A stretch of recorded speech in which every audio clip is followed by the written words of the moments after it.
I'd like to call to order the River Trail School District 26 Board of Education meeting. Okay, I apologize. At 7 p.m. If everyone would please stand and join us in the Pledge of Allegiance. The flag is in the back corner. I pledge allegiance to the flag of the United States of America and to the republic for which it stands, one nation, under God, indivisible, with liberty and justice for all. Okay. Mrs. Johnson, can you please call roll? Yes, okay. Camardo, Here. Fiorito, Here. Friedland, Here. Grimpy is absent. Johnson, I am here. Pfisterer Here. and Ronstadt. Here. We have a quorum. Wonderful. Next item is our consent agenda. If anyone has any item that they would like to remove or to discuss further, or if there's a question of clarification, please let us know now. Are you all set, Donna? Yeah, I'm trying, I gotta get there. Okay.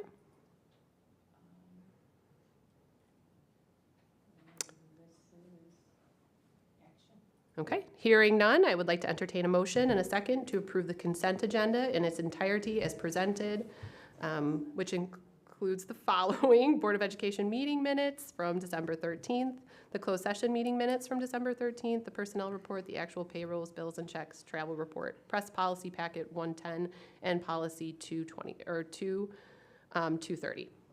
So moved. Second. Who's that? Me and Robert. Fiorito, and then Made by Fiorito, Fiorito, Ronstadt. second by, Ronstadt. Double R. Double F and double R. okay. Please take, yep, Friedland, yes. Pfisterer, Yes. Ronstadt. Yes. Where's 3? 4. Fiorito, Yes. and I vote yes. Motion passes. What about me? Where is he? Oh, he's all the way at the top. Sorry. I expanded my screen, so I'm going to have to scroll more. Yes. Camardo. Yes, okay, thank you. Okay, save the action. Okay, motion passed. Wonderful. I know Bob's not here tonight, so I'm assuming that for RTEA comments, if you'd like to come up and, oh, there are no comments. Okay, perfect. No comments tonight from the RTEA, but thank you for being here to represent. At this point, we would take visitor comments. I would like to recognize any members of the audience to approach the board with their comment or question by completing a visitor comment card, which is in the back. Please do note that the board and the administration typically do not answer or do not respond. And if you wish for a response, please provide your name, number, or email for a board member or administrator to get back to you.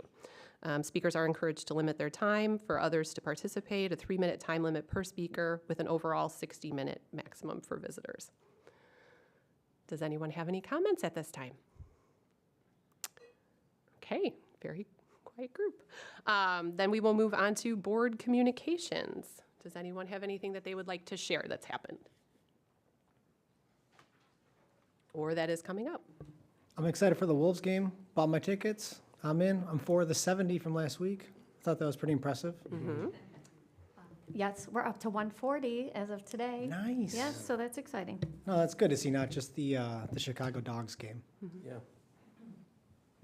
Anyone else? Okay.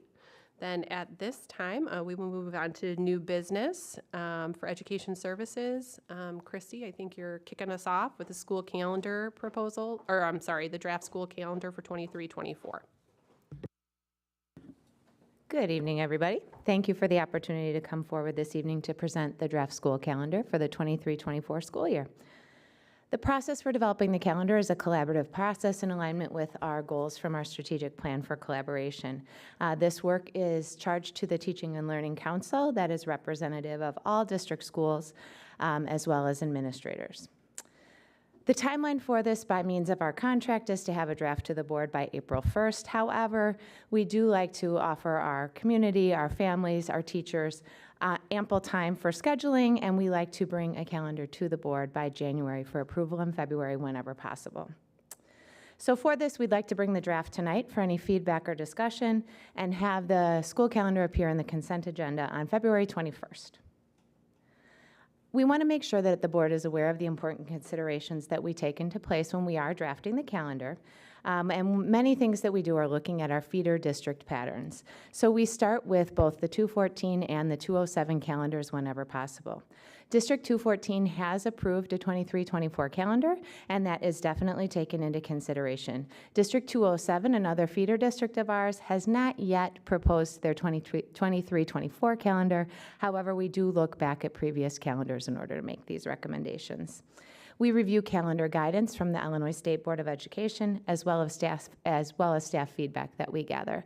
Our TLC members are all bringing feedback to the table. However, this year we also did offer listening sessions on listening tours with all of our building staff so that they would have an opportunity to share any feedback or concerns with our committee prior to our drafting of the calendar. We also surveyed, one other step we took this year was to survey our local feeder elementary districts to see when they may have different institute days and planning days so that we could potentially be collaborative with them on those days. In addition, we wanted to gather some feedback in terms of what holidays were being recognized as days off school and what holidays were being recognized in school with the students. So all of these were taken into consideration with the calendar draft that you see before you this evening. Our recommendation for the 23-24 school year is to begin school with our teachers on Wednesday, August 26th, having an institute day on both the 26th and the 16th and the 17th in order to prepare to welcome our students back on Friday, August 18th in grades 1 through 8. We would like to welcome our kindergartners back on August 21st and our preschoolers back on the next day, August 22nd. We have 4 institute days that are part of our negotiated agreement. 2 of those would be those 2 days prior to students coming in August, another one on January 8th, the Monday following the winter break holiday, and then one on Monday, the 8th of April. This was added to our contract last year by the negotiating team. Our winter and spring breaks would align with those of District 214, with our first day off being Monday, the 25th of December, running through Monday, January 8th. Of course, we would finish school on the Friday prior. And then for spring break, it would be the last week of March, March 25th through the 29th. Parent-teacher conferences were something that we spent a lot of time discussing at the table this year with the TLC committee. We have made the decision to recommend keeping conferences consistent with the pattern that we had this year.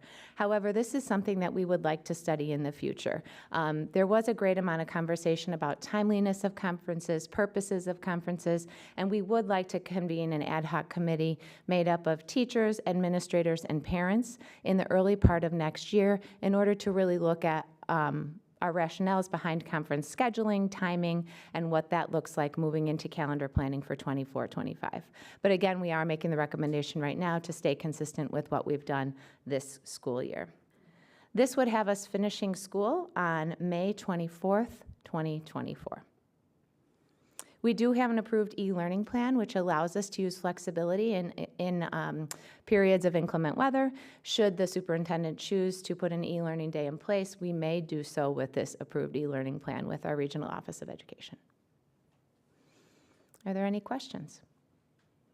I have one. It's not really a question. I'm just glad that our school district continues to keep our kids in school on Veterans Day. Mm-hmm. I think that the morning program that we offer the entire River Trails Middle School families and bringing in veterans to celebrate them. And I think that is just the perfect opportunity in which to use the day as it's intended to. Unfortunately, like some other holidays, people don't understand really the purpose of the day. Memorial Day is a great example.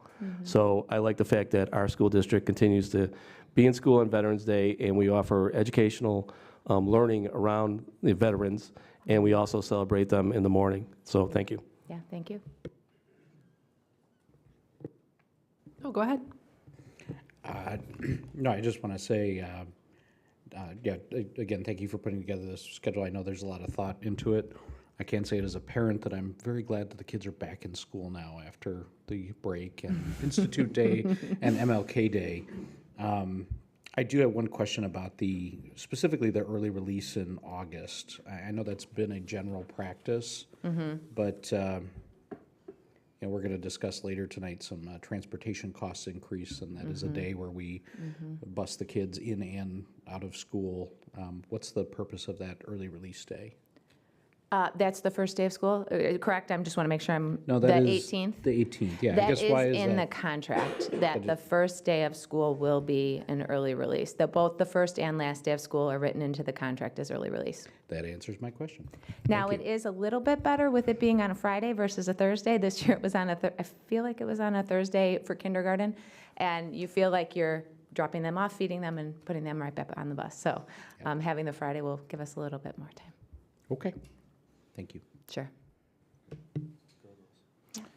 I guess, so I think in your memo, you said looked at a couple of different calendars and scenarios.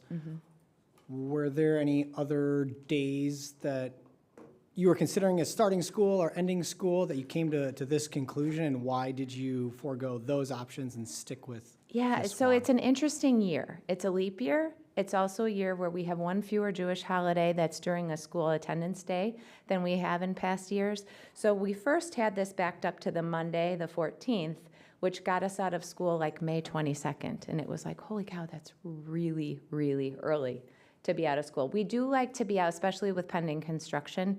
Being out by Memorial Day is helpful and beneficial to us to be able to get rolling. It aligns with the high school calendar for summer school, allowing our 8th graders and our future freshmen, to be able to participate. So we do like to end at a certain point, but that just felt extremely early.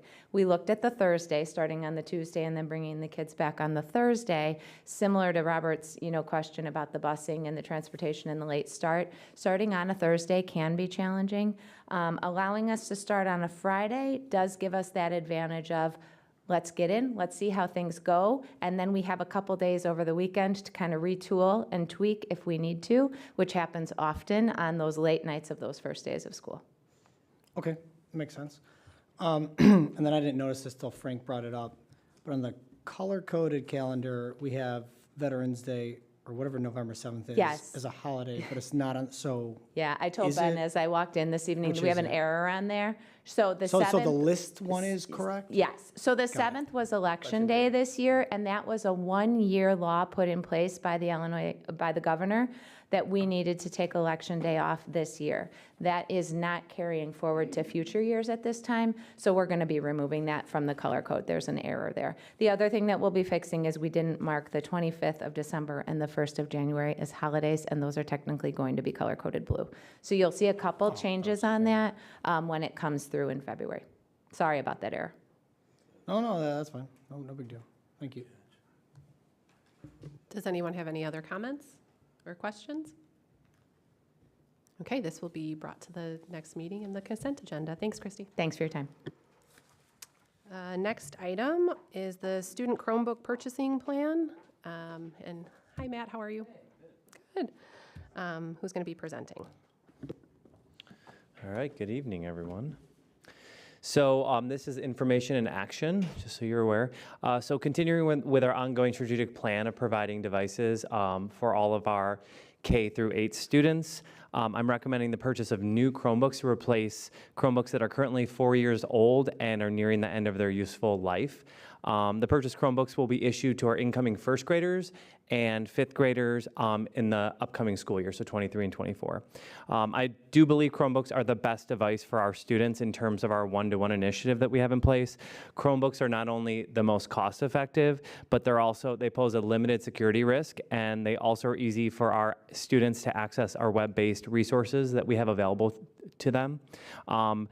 We also were able to decrease the number of devices we are looking to purchase this year. So previously, we would always purchase 400 devices to have extras on hand for spares and parts.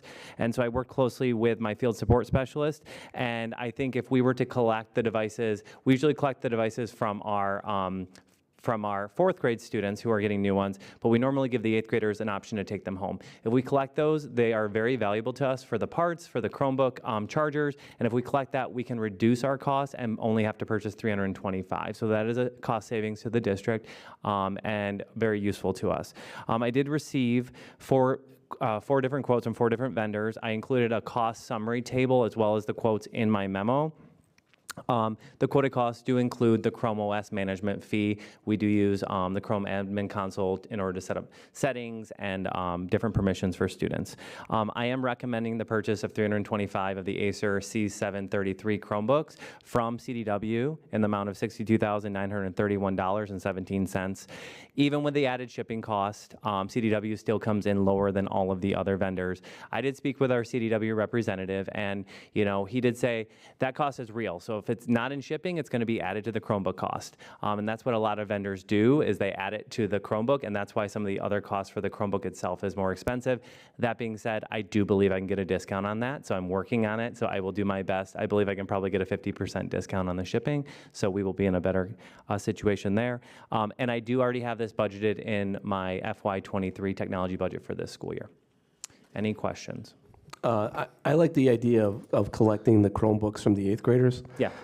Speaking from experience, I have 2 of those crappy devices probably at home somewhere. No, I know one specifically I saw recently, but at least in my family, the kids really haven't used them since they've gone on to Hersey, or now my son's in college. But I think if you ask the majority of the families if they would be willing to return their 8th grade Chromebooks, I think that would be a great way to save our school district some money and not have it be in a landfill or somebody just throw it in the garbage. So a year from now. last year, for instance, our Chromebooks were no longer supported, so they weren't of extreme value to us besides parts. This next year, those devices will still be supported for another year, so we can deploy them for spares in the classrooms, in our LRCs, and at Hersey, they get iPads when they enroll. So it is not as useful to them as it is to us. Even the chargers themselves are really valuable, and they're not cheap to replace. So, any other questions?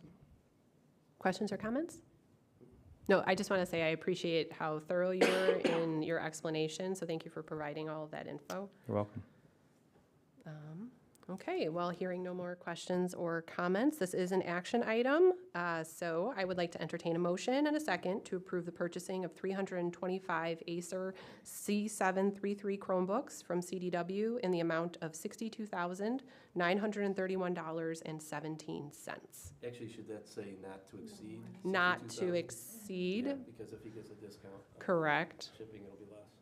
Point well taken. Okay, Correct. sorry, I'd like to correct that to no more than $62,931.17.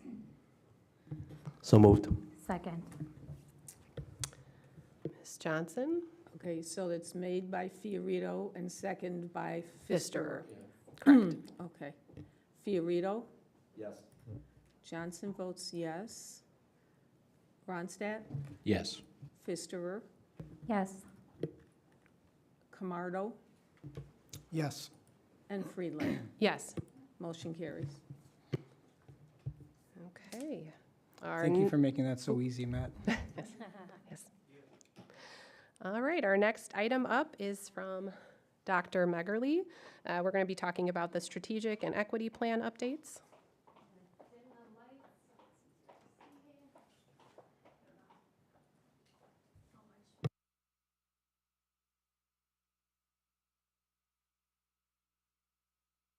Let's get set here.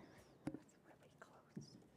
Okay, so goal tonight is to present where we are with our strategic plan, give some background, and we have an equity plan that's new from last year.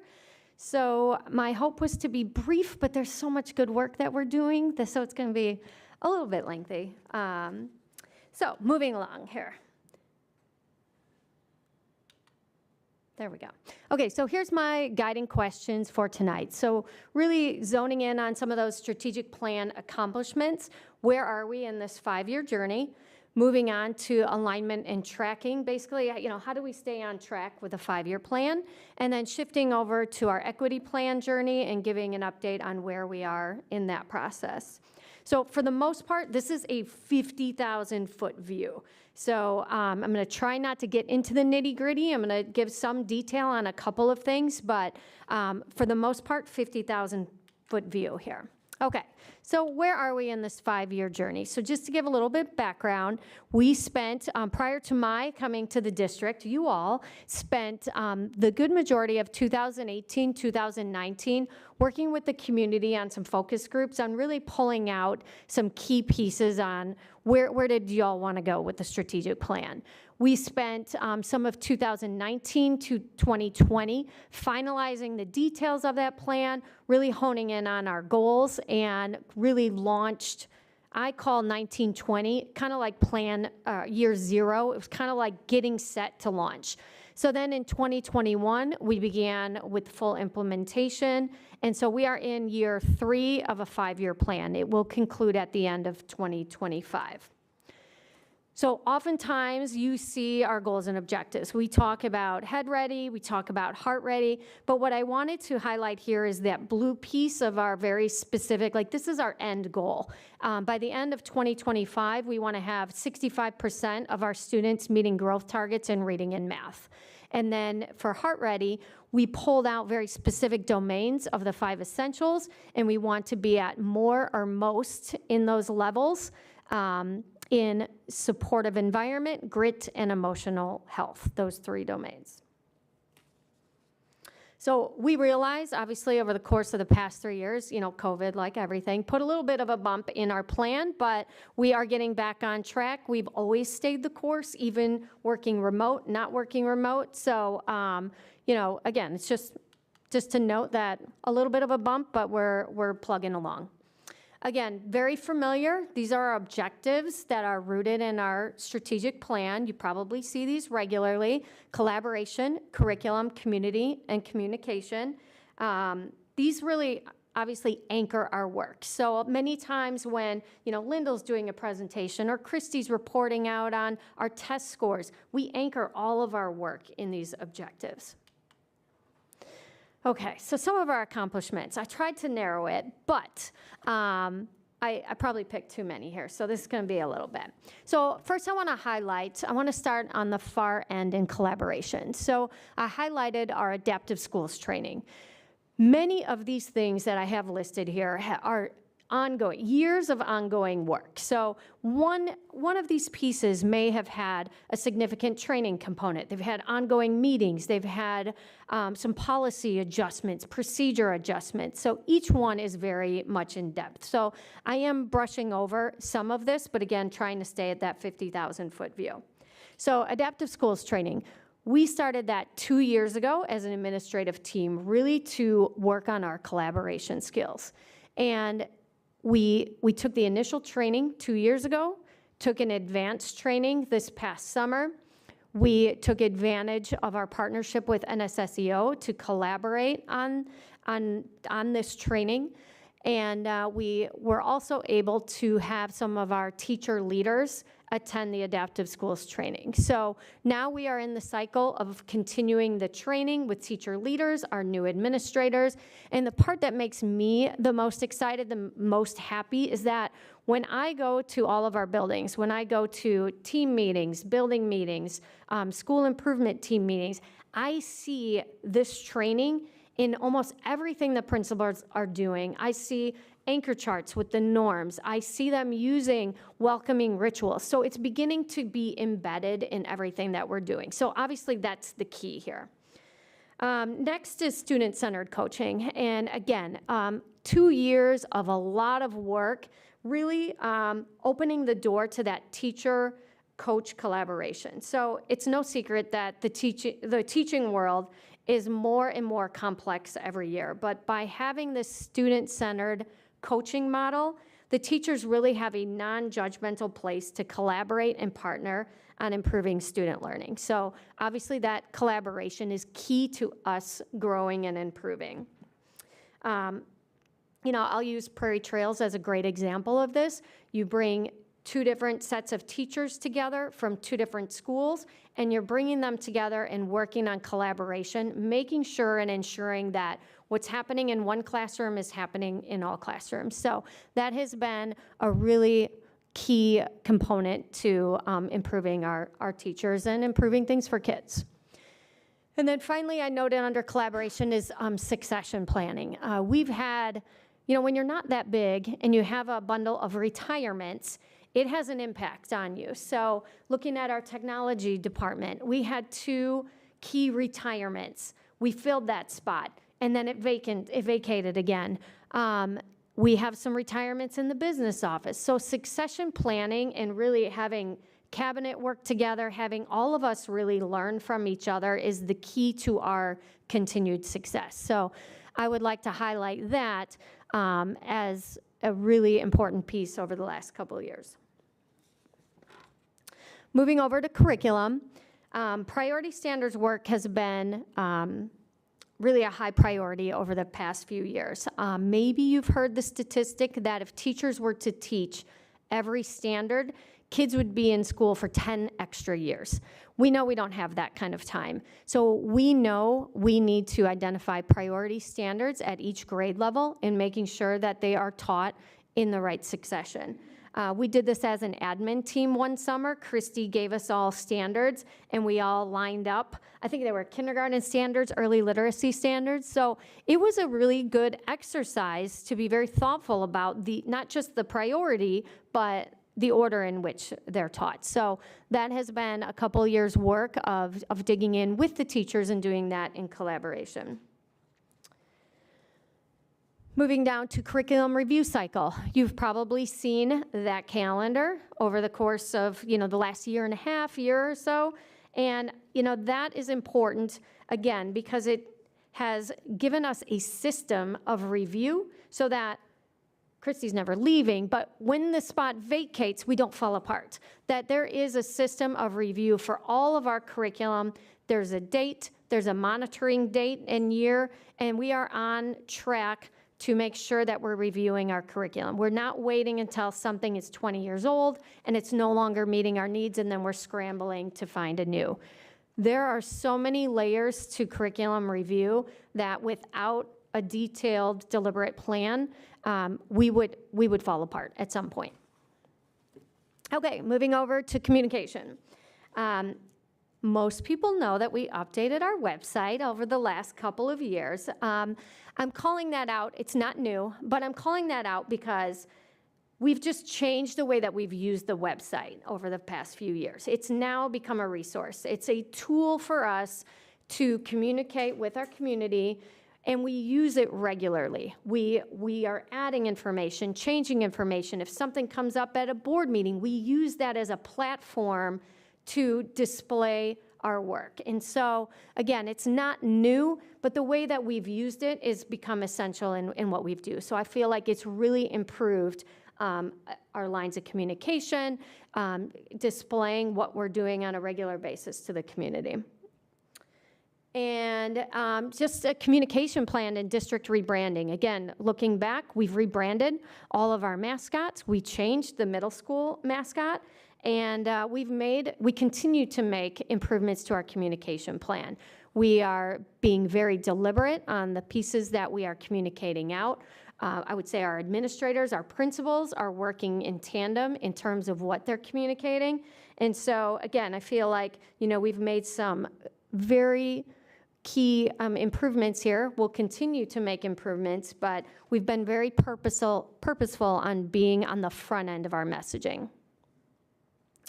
And finally, in community, I've highlighted the successful opening of Prairie Trails. Again, something that happened, we're on year 2, but I feel like the ongoing work that is involved with opening a building, it's not just design and you open the doors and everything's running great. It is the staff coming together. It's their school improvement goals. They have really worked at building a community with their families, with their teachers, and they have continued work to do, even in terms of their systems with the kids. But they have had to develop and design a new PTC. They've been hosting family events, and it's really, it's been a lot of fun watching the progress over the last couple of years. So I think that is a big highlight there. And then we have our facility improvement plans. I feel like now we are in a good place with a solid plan over the next couple of years. Like, sure, there's still work to do in between some of those plans, but if you think back to the community engagement, the first set of meetings. That is a long time coming to get to where we are now. So again, lots of strategic plan accomplishments. This is just a few. If you ever want to talk more about anything else on there, I'd be happy to talk more. So moving on, how do we stay on track? How do we stay aligned so that we are focusing on the work that we said we're going to focus on? So first is just alignment of goals. So, near the bottom there, we've got basically our strategic plan components. So, the base of our work comes from our core district values and beliefs, our vision, our mission, and then we've got our strategic plan goals.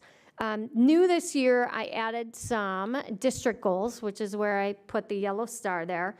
And really, I wanted to narrow the focus for the building principles that represented where we've come in the strategic plan and kind of where I want them to go. So we worked as a cabinet to identify goal areas for 22-23. So they're still anchored in those core areas, but this is then what the building principals have made their school improvement plans on. And then from there, classroom teachers will make their goals. Students will be working on their goals. So we very much tried to stay aligned. And so by identifying some of these goal areas, again, we've just narrowed the focus and we've given choice within a structure. And our monitoring cycle. So for me, I always start with the end. And so how do we monitor the work? So for me, I started with the end of the school year.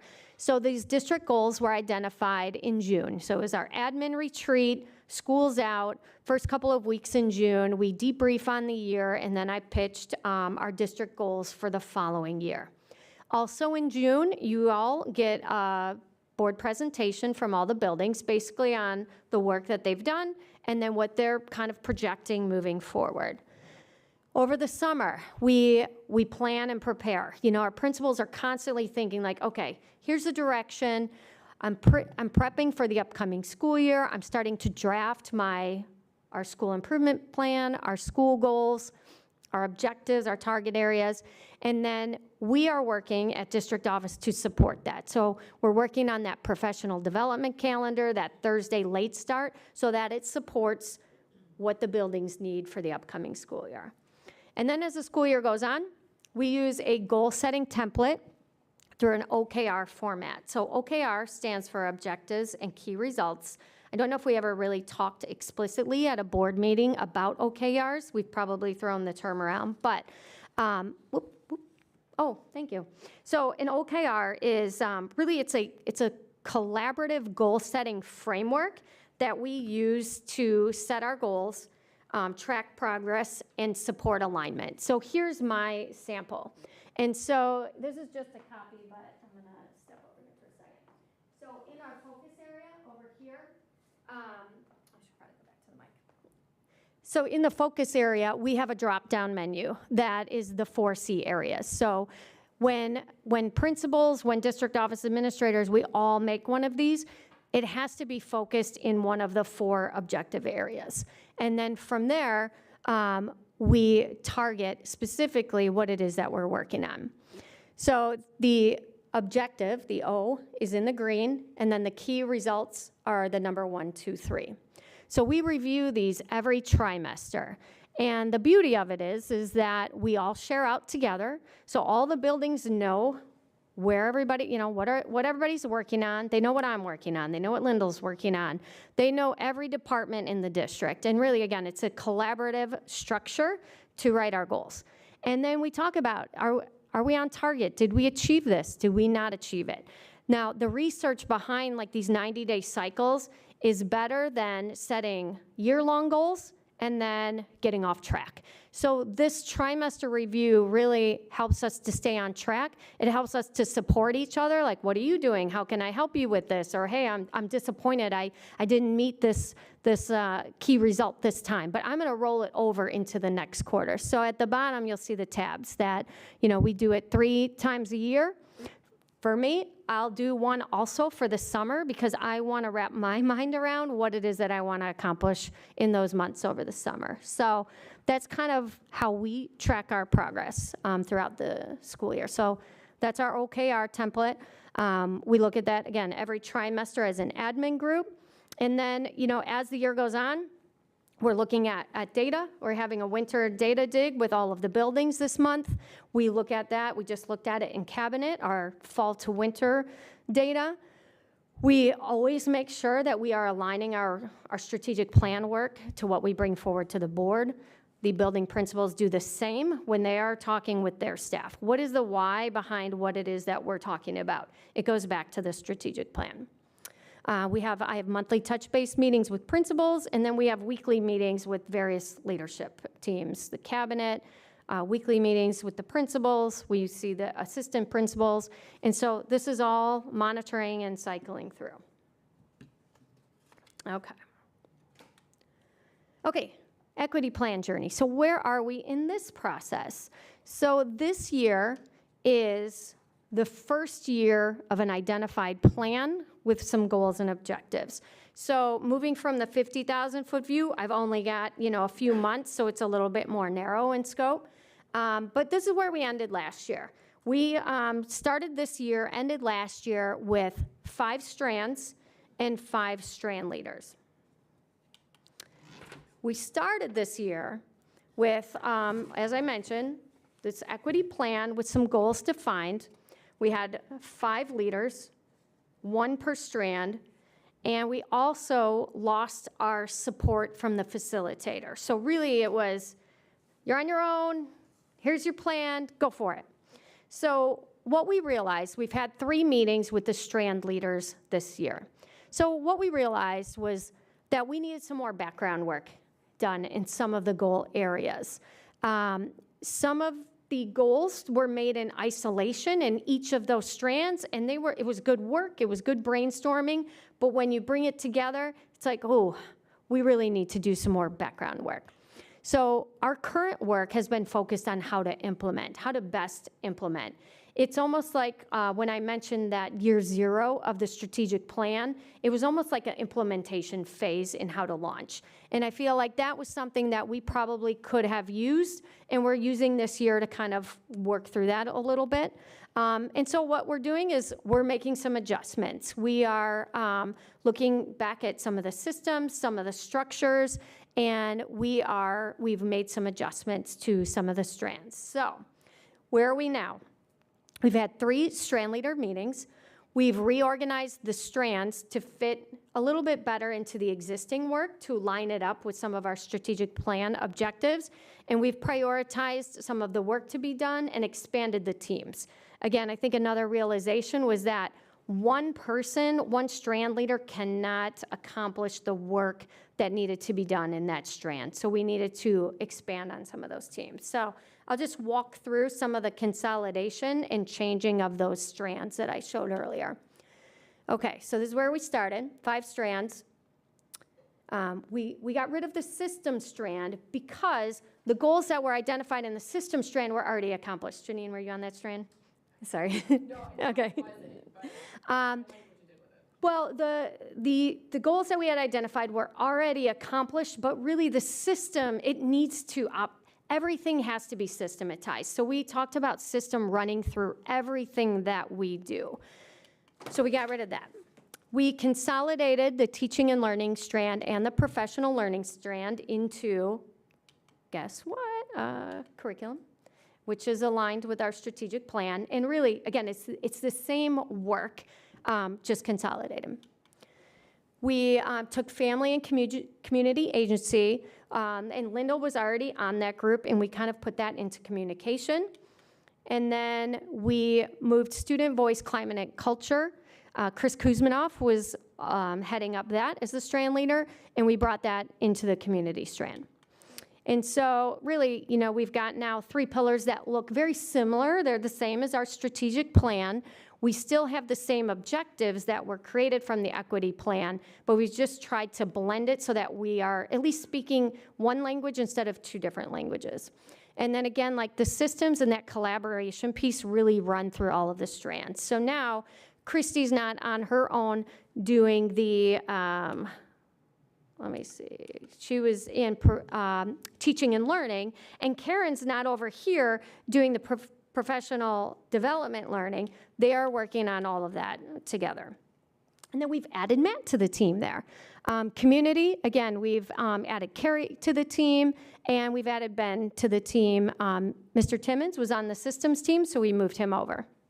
So now we've got a team, actually, working on these components. So, can I interject really quickly? Yes. Watching, being a part of this in the background over those 2 years as we kind of developed this and got to the point where we developed the strands and everything else, I like the simplified version so much better. Not only because it takes a lot of pressure off of certain individuals, but like Christy, who works in teaching and learning all the time, it gives other perspective, and it takes a lot of, I hope, the weight off of just your shoulders and constantly managing that, because it is good to get a breath of fresh air sometimes. So I think this was awesome. Well, we're getting there. I mean, like I said, and it's nice. So we had a meeting last week, which is our third meeting, and we have a nice group of different representation at the table. We're not pulling the full team because A, we don't have the subs for that, and B, I want to make sure that the time is meaningful if we're going to be pulling extra people, especially out of the classroom. So some of the accomplishments that I was going to highlight tonight of the equity plan. And a lot of the accomplishments really happened last year in the spring. Like, we started ticking off some of the things that we wanted to do right away, actually. So just to highlight there under curriculum, culturally responsive pedagogy. Like, that's a mouthful, but there has been a lot of good work started in that area. So development of tools to use for like book evaluation criteria. When there's a new book for a classroom that maybe a teacher wants to read, now there's some criteria to evaluate that book against.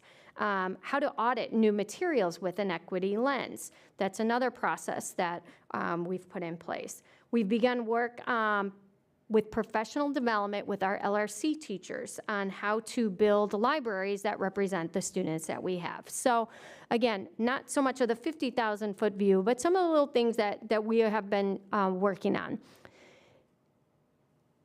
I guess I'll go back to trying to put systems in place so that we are doing this work through an equity lens in everything we do, not just checking a list. Also want to highlight the reevaluation of our music curriculum. So the music department got together, they looked at all of their curriculum with an equity lens and added pieces, took out pieces, but had a really good discussion, a good meeting on what changes they would like to see in their curriculum. So again, moving the needle there, and that's what Yvette would say, move the needle. Community, so data reorganization, cleanup, and reporting. One of our key areas centered around disproportionate discipline outcomes. So really looking at our discipline data and male, female, like disaggregating that data. Well, that was a great idea at the time, but then what we realized was that the data going in wasn't what we needed to get good data out. So that took a lot of work. Kyle Henkel at the middle school, started the work with Nan, but then Nan left and now we have Deb. So there was a transition there, but we really needed to get that data cleaned up so they could even run reports. So now they can actually run reports, they can look at the data and it's representative of what's happening. So that data piece really kind of like even runs over to curriculum, being able to disaggregate data and look at good data. So that's a huge accomplishment and sets us up for success moving forward.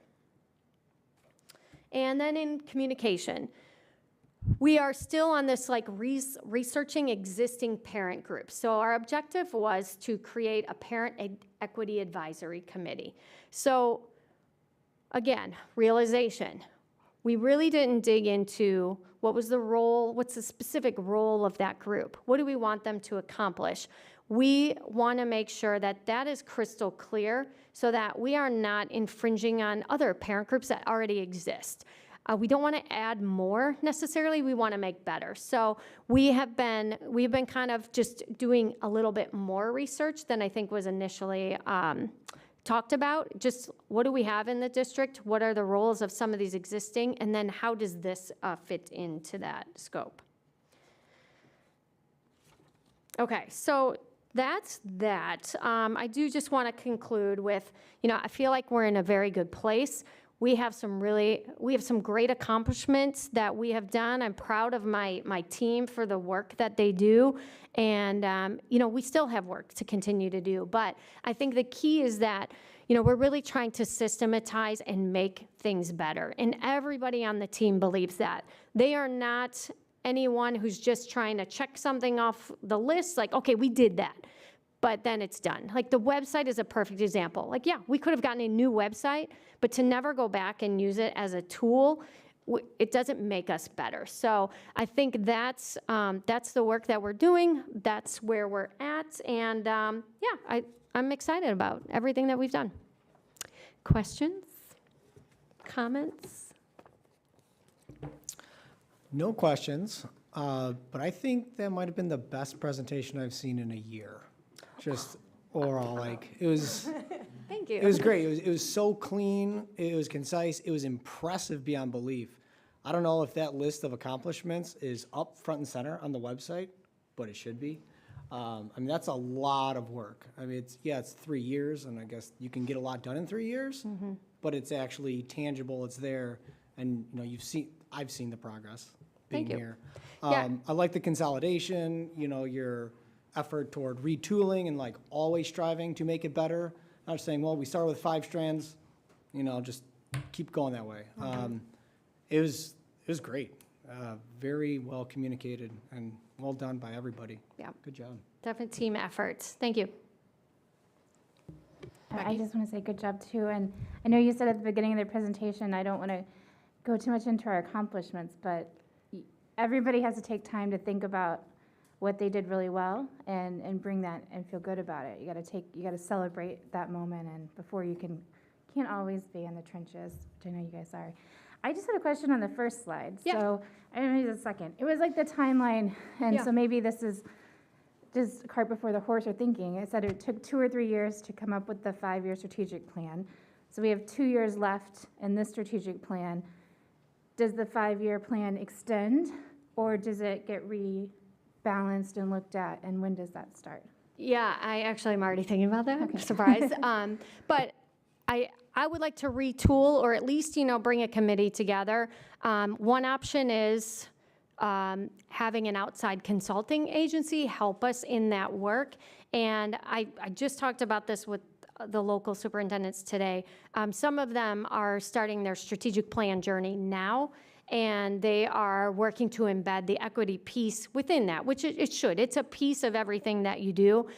So I'm curious just to see, sit back and kind of see how that goes for some of them. I think I don't think we need to hire an outside consultant agency to help us through the process, but I don't want to lose momentum of what we've accomplished. So I'd like it to be seamless, but yes, already thinking about that.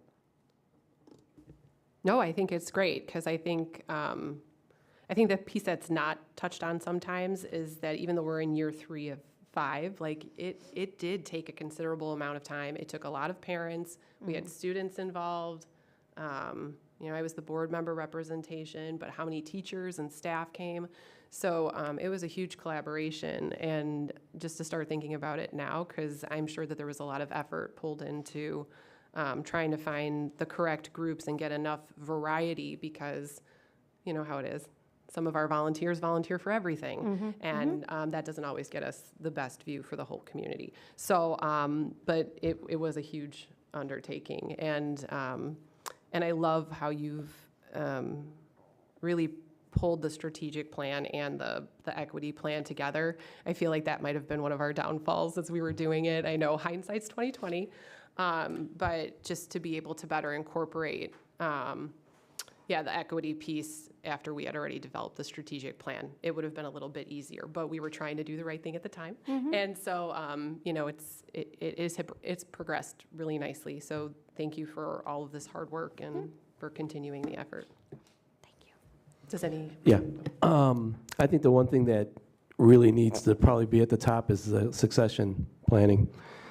I know a lot of it was done under your predecessor, Dr. Nancy Wagner, but it's a very volatile market right now, not only for teachers, but also for administrators. and the fact that we had such a large turnover on our cabinet and as well as our administrators within our buildings over the past, 3 years.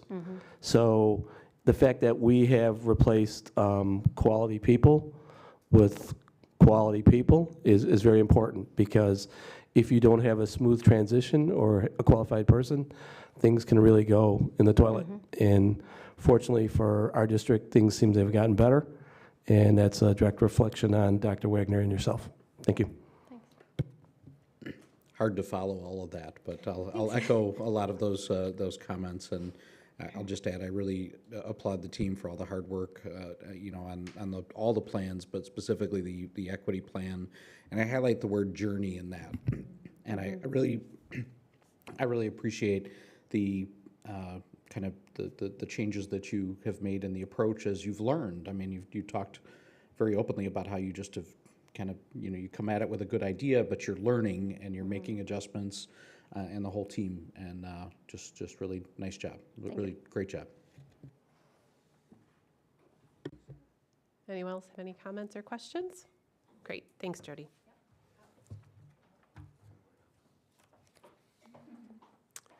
Okay, our next section that we're moving on to is business services. That's Dr. Schuster.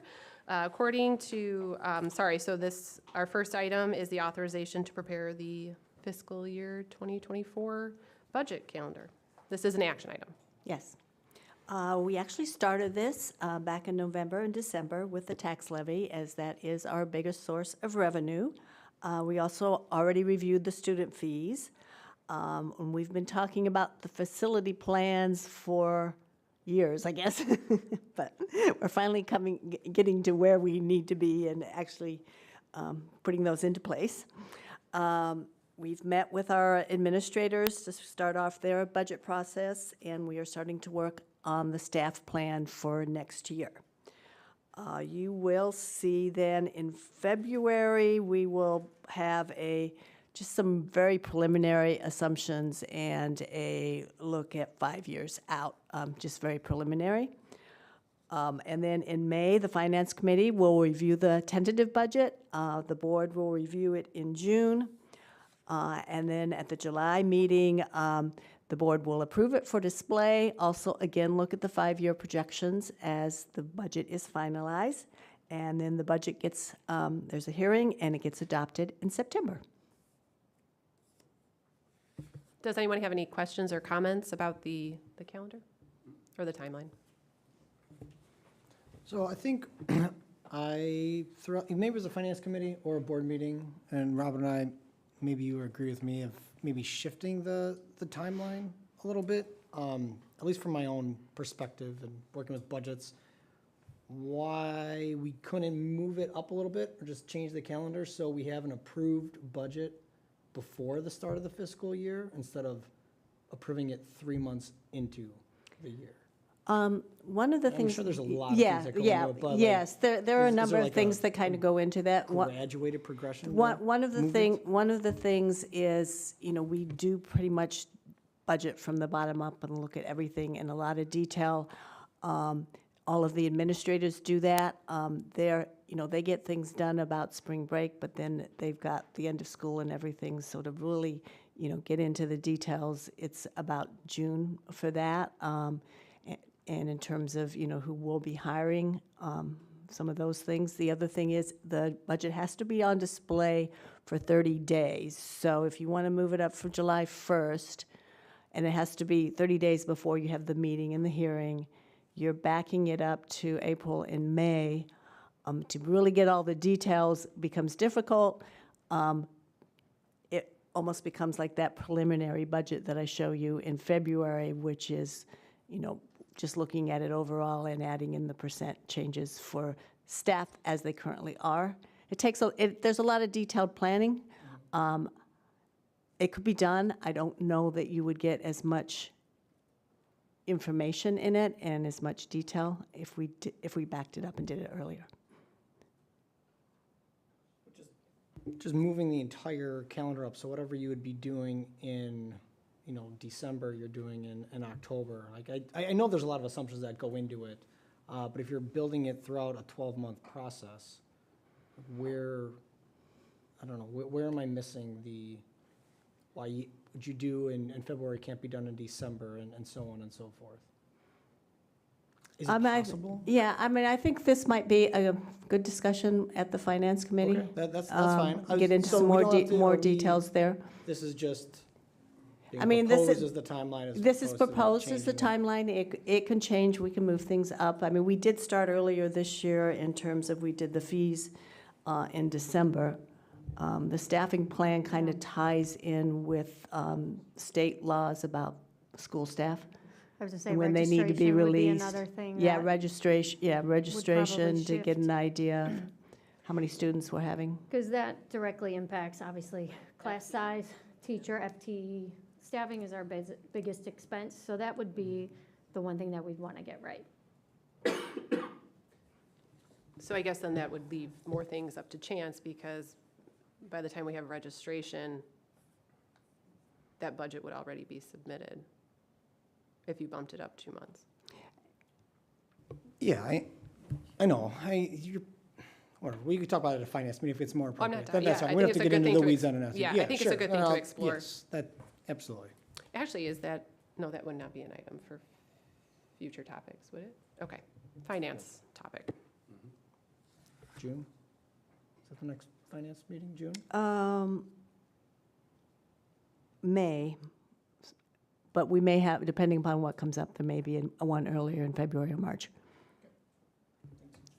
I think to just touch on that a little bit too, we had talked about, I mean, scheduling, but we'd also talked about at various points, where do we give some direction and input on just overall budget components. So I know, you do a great job going from the bottom up, but we've also talked about just, we're going into a cycle here of, some pretty large facility improvements and just, continuing that diligence on the expense side.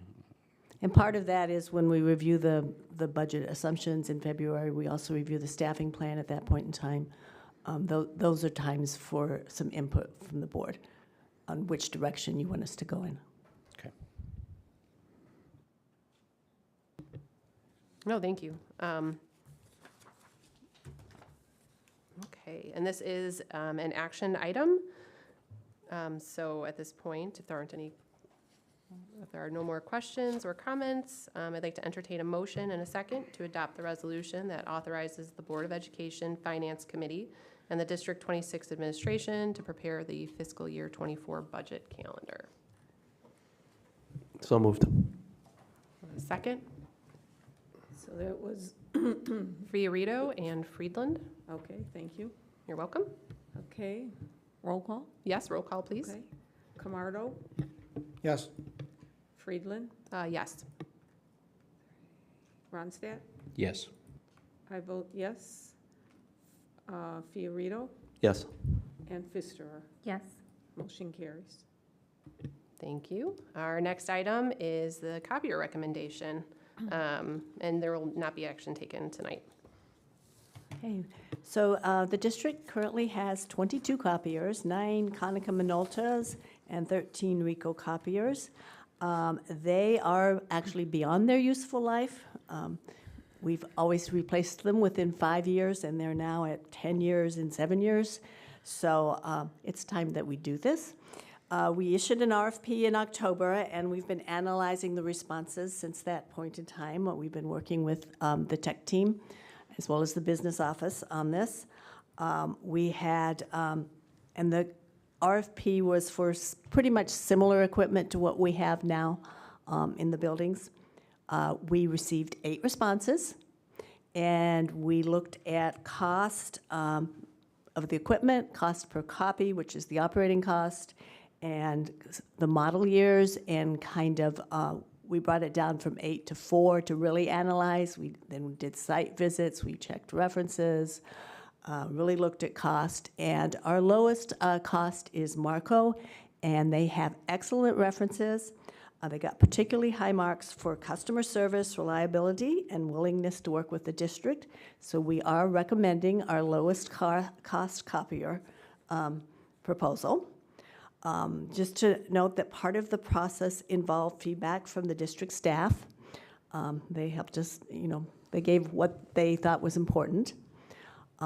So we ended up with two options. They're very similar. Option A, we currently have 3 color copiers at each school that are in the hallways that are used for students. We're consolidating that to 1 color copier in the main office. And then in option A, we'd have 3 black and white copiers for student printing, and option B has 1 black and white copier for student printing. Our goal is to limit student printing because all students do have a Chromebook, and to try to save some costs there. So our recommendation is option B. We also looked at leasing these copiers, which is something we have done in the past because it's high cost and high tech equipment, and they do sometimes fail before the end of the 5 years, and then that gives you some kind of, some value to the copiers when you sell them back. So we looked at leasing options. American Capital had the lowest annual 5-year leasing cost, and with no early payoff penalties. So we are recommending that we proceed with option B with Marco as the copier vendor, and American Capital as the leasing company. To look at operational costs, we looked at the number of copies we're printing now, which is 3 million black and white in a year and 300,000 color copies. And we looked at the cost of that. So the operating cost is $21,000 for Marco. The lease cost is $18,870 for an ongoing cost of $39,870. The first year, there's extra $195. So the total 5-year cost would be $199,545. We will, of course, continue to look at ways to limit copying so that possibly the operating cost would be less, but this is our best estimate. So our recommendation is that the district purchase 17 copiers, option B, from Marco, at an equipment cost of $85,446 with a per copy cost of $0.0035 for black and white and $0.035 for color. And those costs are guaranteed for 5 years. And we would actually lease the equipment with a 5-year lease with American Capital at an interest rate of 5.011% and an annual cost of, including for the first year with a $195 documentation fee of $19,065 and a 5-year lease cost of $94,545.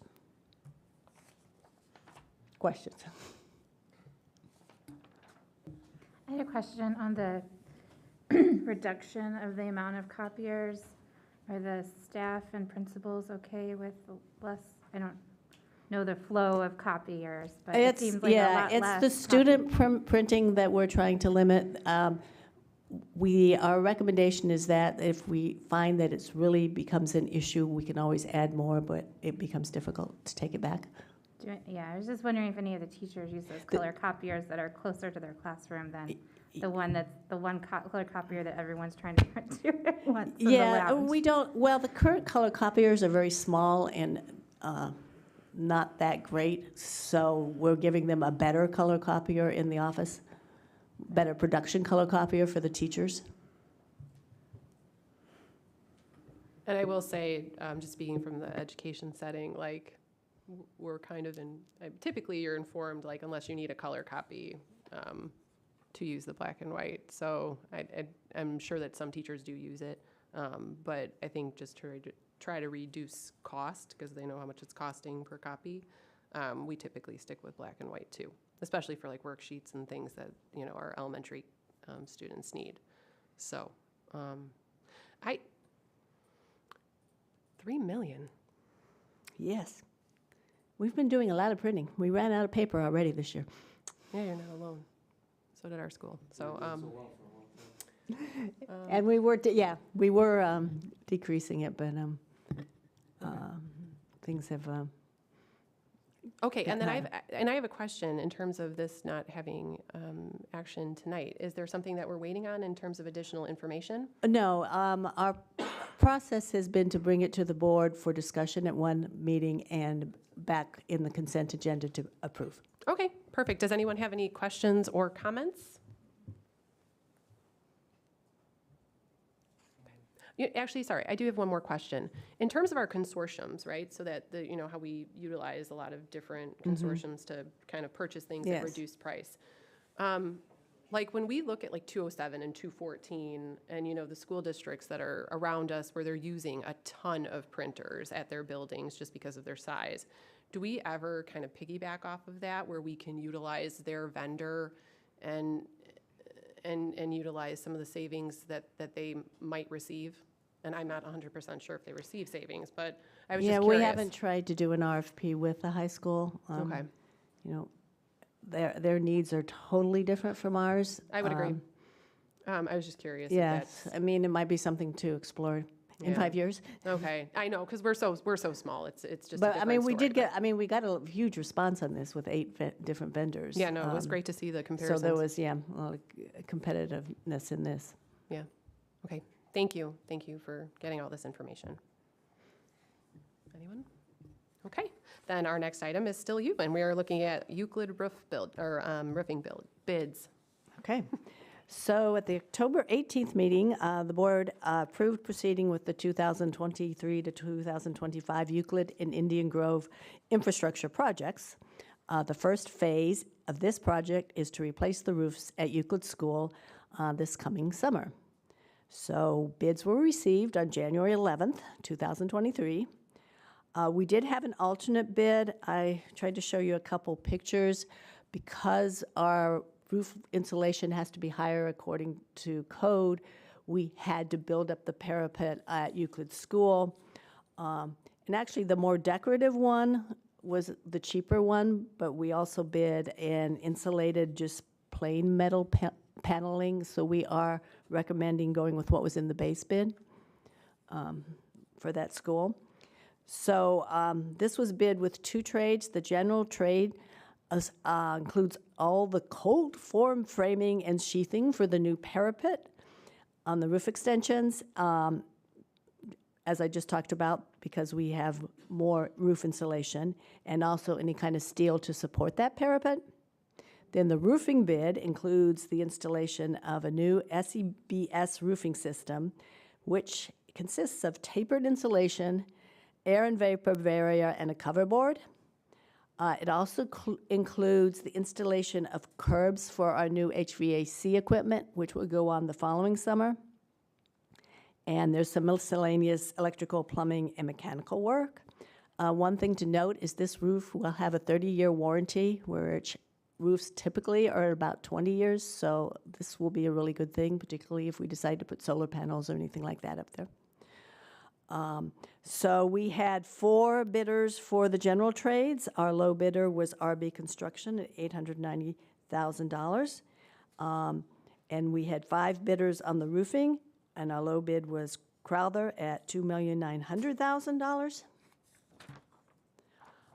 The project, we are, just like the copiers, we are recommending approving it discussing it today and approving it at the February 21st meeting. Construction would start June 5th, and it better end on August 11th because those teachers are coming.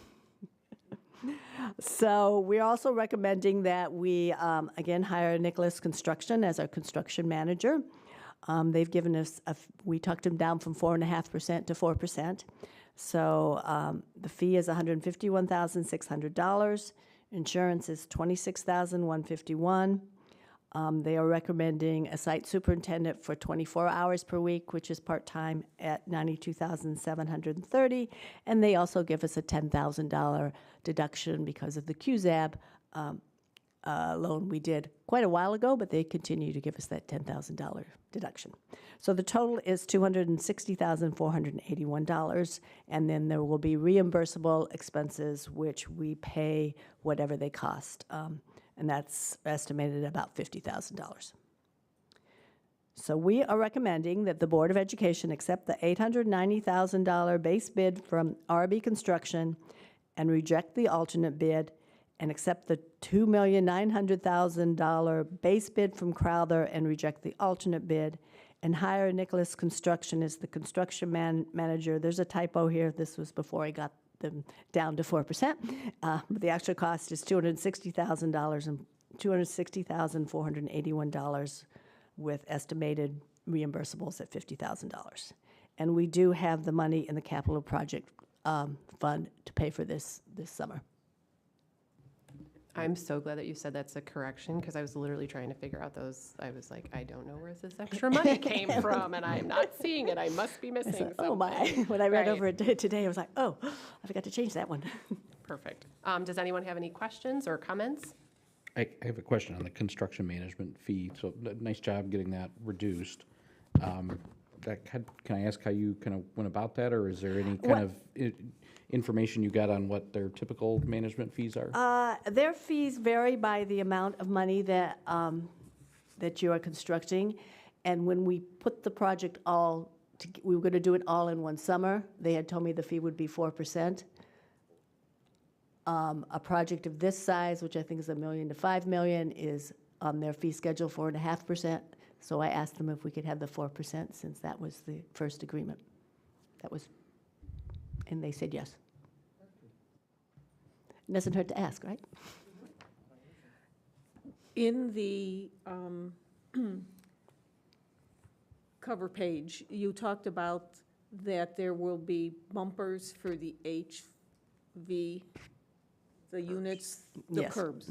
That will be, okay, so will they come back and put those curbs in? Because they don't know exactly how big the units are going to be. We're going to have that all designed by the time they start work in June. So it's actually an allowance, there's an allowance in there to cover that cost, and they will have the design by the time they start doing it. So we will have already ordered the units? Yes, And we that's the know the plan. dimensions Yes. and where the holes will be cut in the roof and everything? Yes, Okay. that is the plan.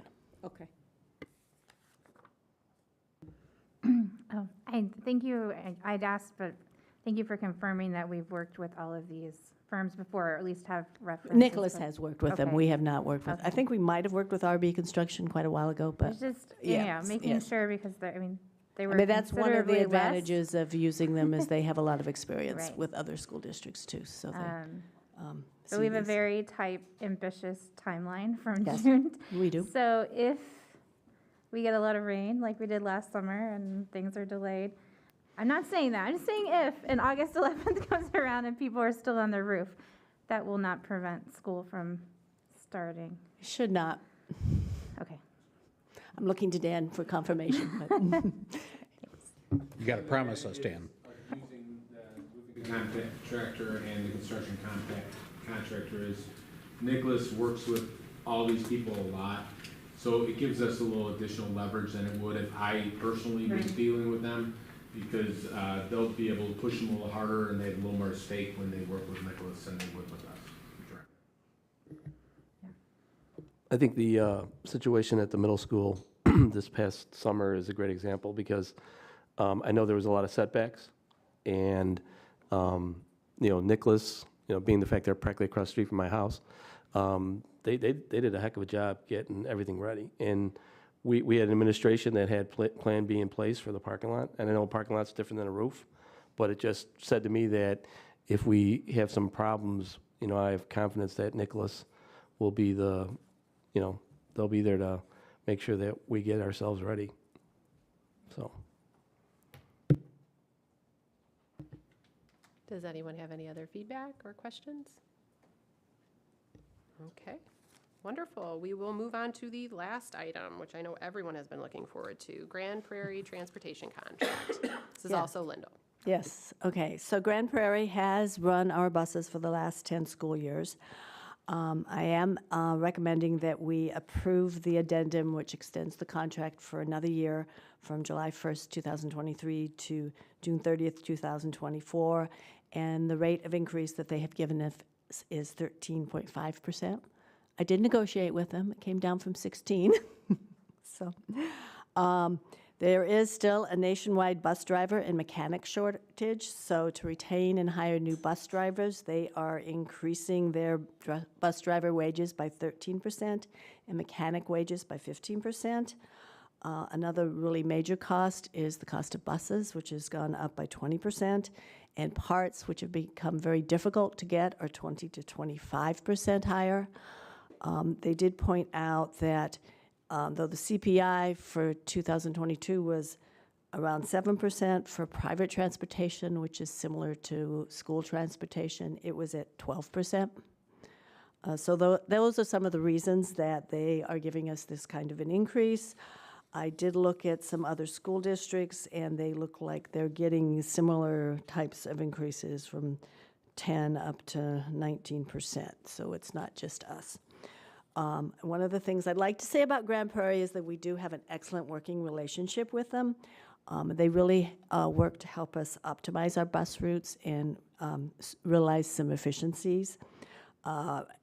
For example, we just started Kid Squad Up. They were able to help us eliminate one bus route, even though we've also added, we had to add some busing for a wheelchair student here at the middle school.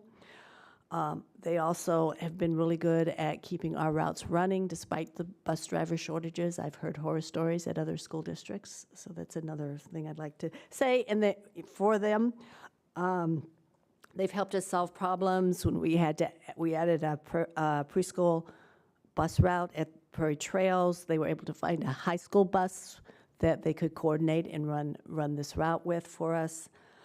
Excuse me. As I said, they've helped us find a transport for a wheelchair student, even for student activities, and they are looking for next year as a way to get us back. We're at 11 routes now to get us back to 10 routes, which they said was before COVID, but it was actually before we even added Prairie Trail School on. So, that could help us to save some of that cost of that 13.5% increase. The new electric bus that they'll be running for us, they do give us a credit on that. They will put on our very longest route, and one that also does the midday route, so we will be saving the most that we can on gas with that bus route. And we still don't know when we're getting the bus. Now it's January or probably February. So I am recommending that the board approve this contract, and that would be at the next meeting. But I would, the only other option is to put it out to bid. So, sorry, we had talked about this a couple years ago, because this is the second or third year we've had. It's the second year we've had a big increase, yes. Second year, okay. I think we had talked at one point about looking at their financials. This is so high. This is so far above CPI 2 years in a row. Yeah. And I get some of these costs, I get them, but some don't quite feel right. I can request that. And you have fuel prices which have gone Well, up. And now, fuel is separate from, we Okay. pay for fuel directly, okay, so that's not included in here. okay. I would really like to see their financials and make sure this money's going where they're Okay, saying it's going. I can ask them for that. Thank you. What other questions? Because I know people had some. I think once you guys have students at D214, you'll realize how nice you have it at Grand Prairie. With D214, the buses are beyond crowded. I had a neighbor 8 years ago tell me that his son would sit on the floor in the aisle, and I thought he was joking, but clearly he's not. So what they do at 214 is if you get to a point where your kid's at a stop, and if they don't have any room on the bus, they just keep going, and you have to catch the next bus. So if you miss class, it's too bad. It's just a situation the way it is, and that a lot of it has to do with the bus driver shortage and lack of resources. So if you want to speak to it, Donna, go ahead, because I know Ethan's in the same spot. I agree with you. I have someone at Hersey, and there were 25 students at the stop. And he's my grandson, and when his dad went to Hersey, there were only maybe 10 kids at the stop, and now there's 25. And what they did was, they can't pick up all 25. So they split them into tiers, and one group has to be out there basically half an hour to 40 minutes before the other ones. And they split my guy, and he's at the late end. So there's 2 buses that come through my neighborhood and pick up kids. And that also means when he goes home, he has to stay at school until 4 o'clock, even though they get out at 3. He has to wait for the bus to come back. And he can't sneak on another bus that could maybe be at the busy street next over and then walk the 5 or 6 blocks into our neighborhood. They have, what do they call those chips? RFP chips or RF? They have a little chip in your pass now, and they know who's getting on the bus, when you're getting on the bus, and when you're getting off. So yes, we have it very lucky here in 26. Go ahead. I was just going to say, I have it, every time I make a comment or have a visceral response to this increase, I remember this from years past, Frank and Donna. No, it is really important to call that out, I know, and I hear it, it's still a big chunk to bite off. So that's, I'm just trying to keep a balance here between the two. And I would like to say that whereas I appreciate what you're saying, because I obviously see it at the school that I'm at too, those are very different beasts than what we're dealing with in terms of transportation times and the amount of students and things like that. And so I think when we talked about this back during the pandemic, and we continued to pay, and we said, yes, we will definitely continue to support you through this difficult time. I feel like, not that we were looking tit for tat, but like, I think some of those savings should probably be realized, and it seems like we are just continuing to go through the roof. And I understand the comment that was made about the consolidation and why 214's numbers look the way that they do. And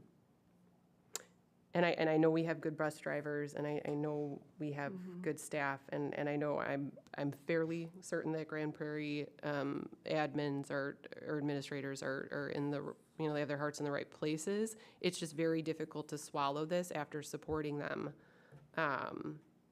and now we're kind of at a point where I don't know if a 13% increase is appropriate. And that's after you whittled it down from 16, which we didn't, necessarily know. So I think it's just challenging to see these numbers year after year. That is why I asked for the financials, because I think that if we can get a couple of years worth too, and it's not our business to tell a private business how much money they make, but I think it's a good kind of control to put into place to just have some awareness on our behalf. And it's a valid request, I think. They can certainly deny it, but it's a valid request when we're seeing these kinds of increases.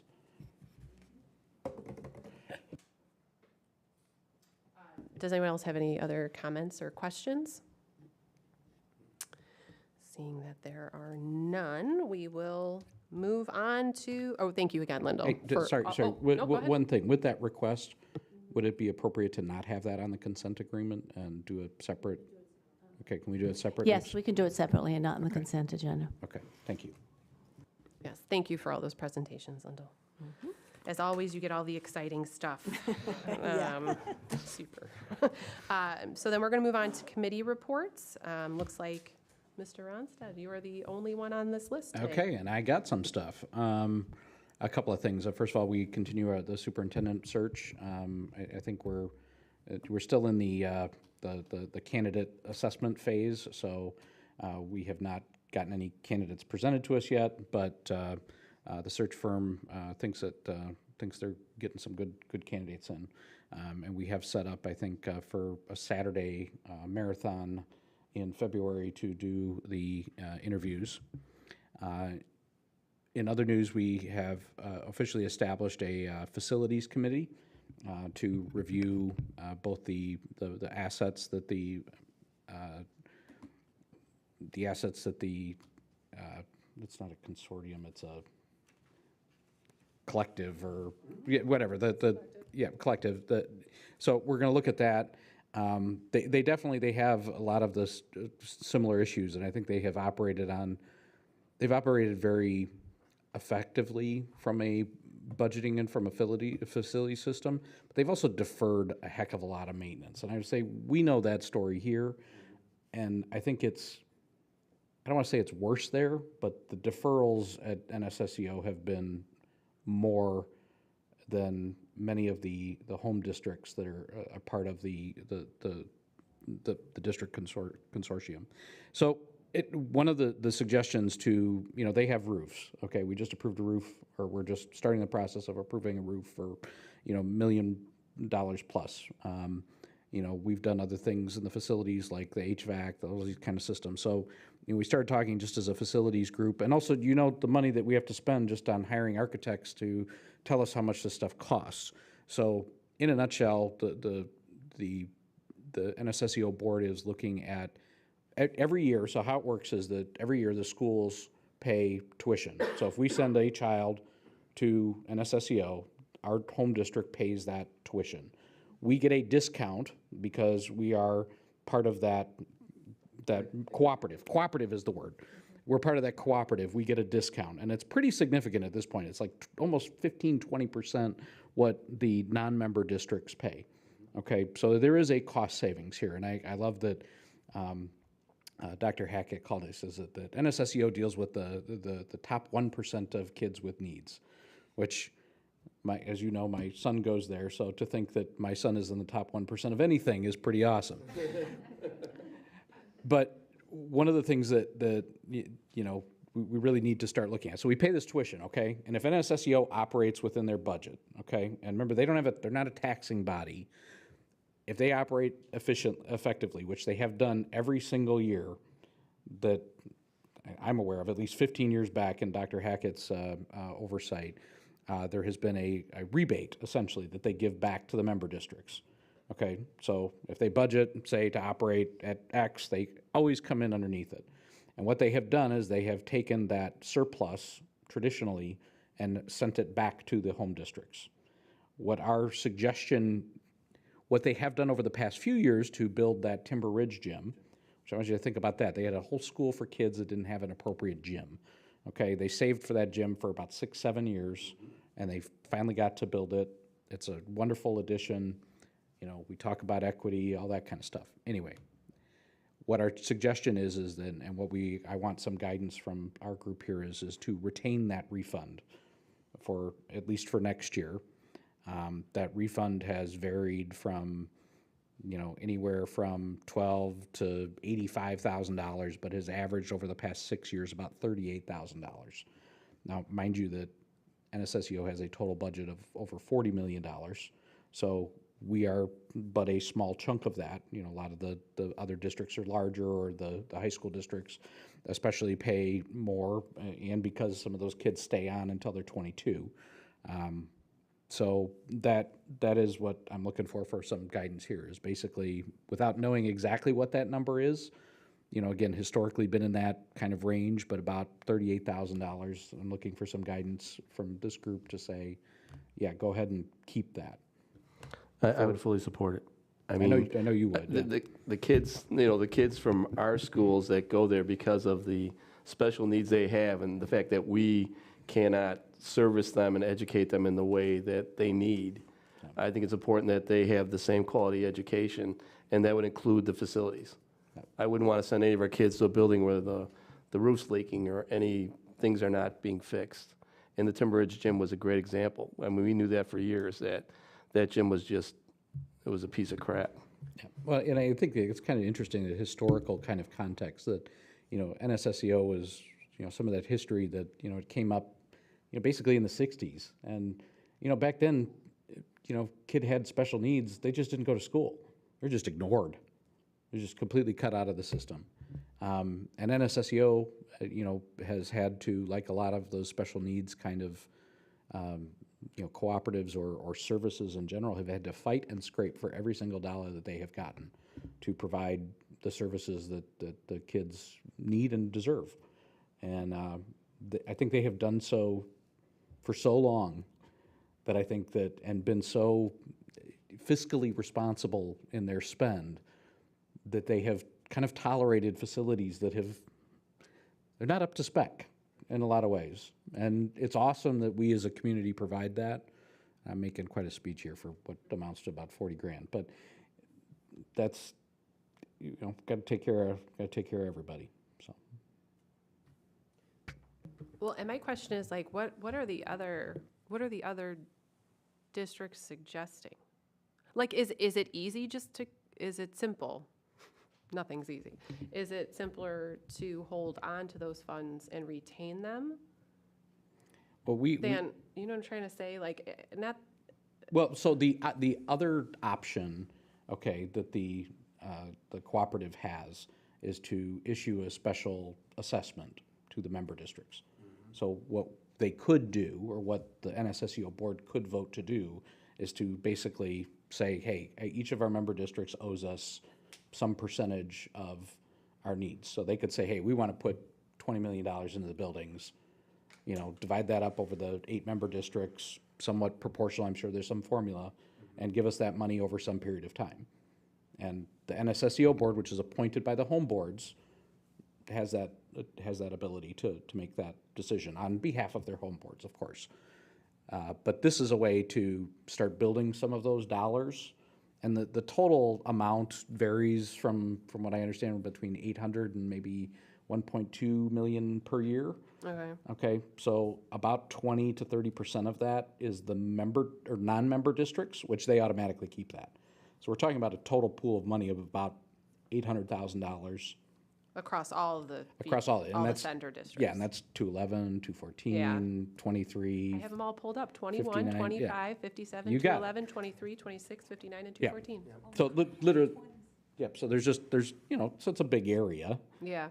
but yeah, so that money gets back, and $38,000 to us is every single penny counts. And we just talked about that with Chromebooks and everything else, and that's where I'm at. So Quick question, so we would still get the rebate, but then we would end up potentially paying back at a special fee anyways. no, what we're talking about is for us to retain the rebate, or for NSSEO to retain. In lieu of that, so if it was if they went with Plan B, which would be, you had said, a special. And a special assessment. So we'd still we'd get the rebate back, but then we'd have an assessment fee anyways. Okay. Yeah, so one way or another, we got to get some funds over to them, and whether we do it at and I think this is the kind of a good way to pace it out, because from what I understand, from a budgeting perspective, the money that we spend and the kind of the consensus from the other board members was when they agree to pay a tuition, right? When you buy something, typically, you paid for it, you don't expect a rebate back unless you're at Costco, okay? This is that's actually kind of a good analogy. You spend the money at Costco, you pay your membership fee, all that. Do you count on that rebate? Yes and no. And that's kind of what we're talking about here. And again, the alternative is that, and I think this is very proactive in that things aren't falling apart yet, but they're starting to see things that, and not starting to see things, but they have roofs that are 15 and 20 years old. So we got to start banking some money to start going after some of these projects. It's better to save over some time. So I guess I can start maybe with any objections. I don't have any objections, but is the rebate, do we put that back into our budget? Or is it, we budgeted what we pay and the rebate is not actually, we don't count on it? That is a being good back? question. What We is- don't budget for the rebate, but it does go into our revenues. You'll often see it when I do the variance analysis at the end of the year as one of the items. Okay. To Lyndall's credit too, and watching all the financials, we save more than I'm suggesting that we let NSSEO keep here every year, for sure. Not even close. I fully support it, I think. I mean, I brought this up with the roofs and the heating and air conditioning, but I feel like all of our students need healthy, safe learning environments, even, Okay, I'm not against healthy, safe environments. Okay, and what the question is do we want a rebate or do we want a special assessment? That's what it comes down to. And Well, again, the rebate is something that has the rebate you would keep. mostly tradition, I guess not even traditionally, but has been almost by habit, or how would you say that, Frank? Like it's always happened every year. They have the excess, they give it back. And then they made. Past practice. Yeah, and past practice, you're right. And like I said, over the past 6 years, they've just retained a little bit more of that. And now that we're just saying, hey, let's just hold on to all of it, because for, at least for next year, understanding that it may be precedent setting.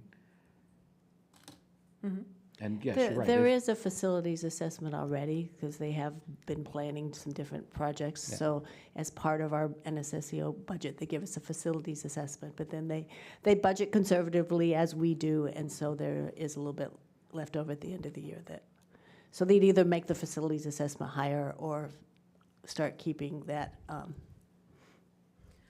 rebate. Personally, I would like to see them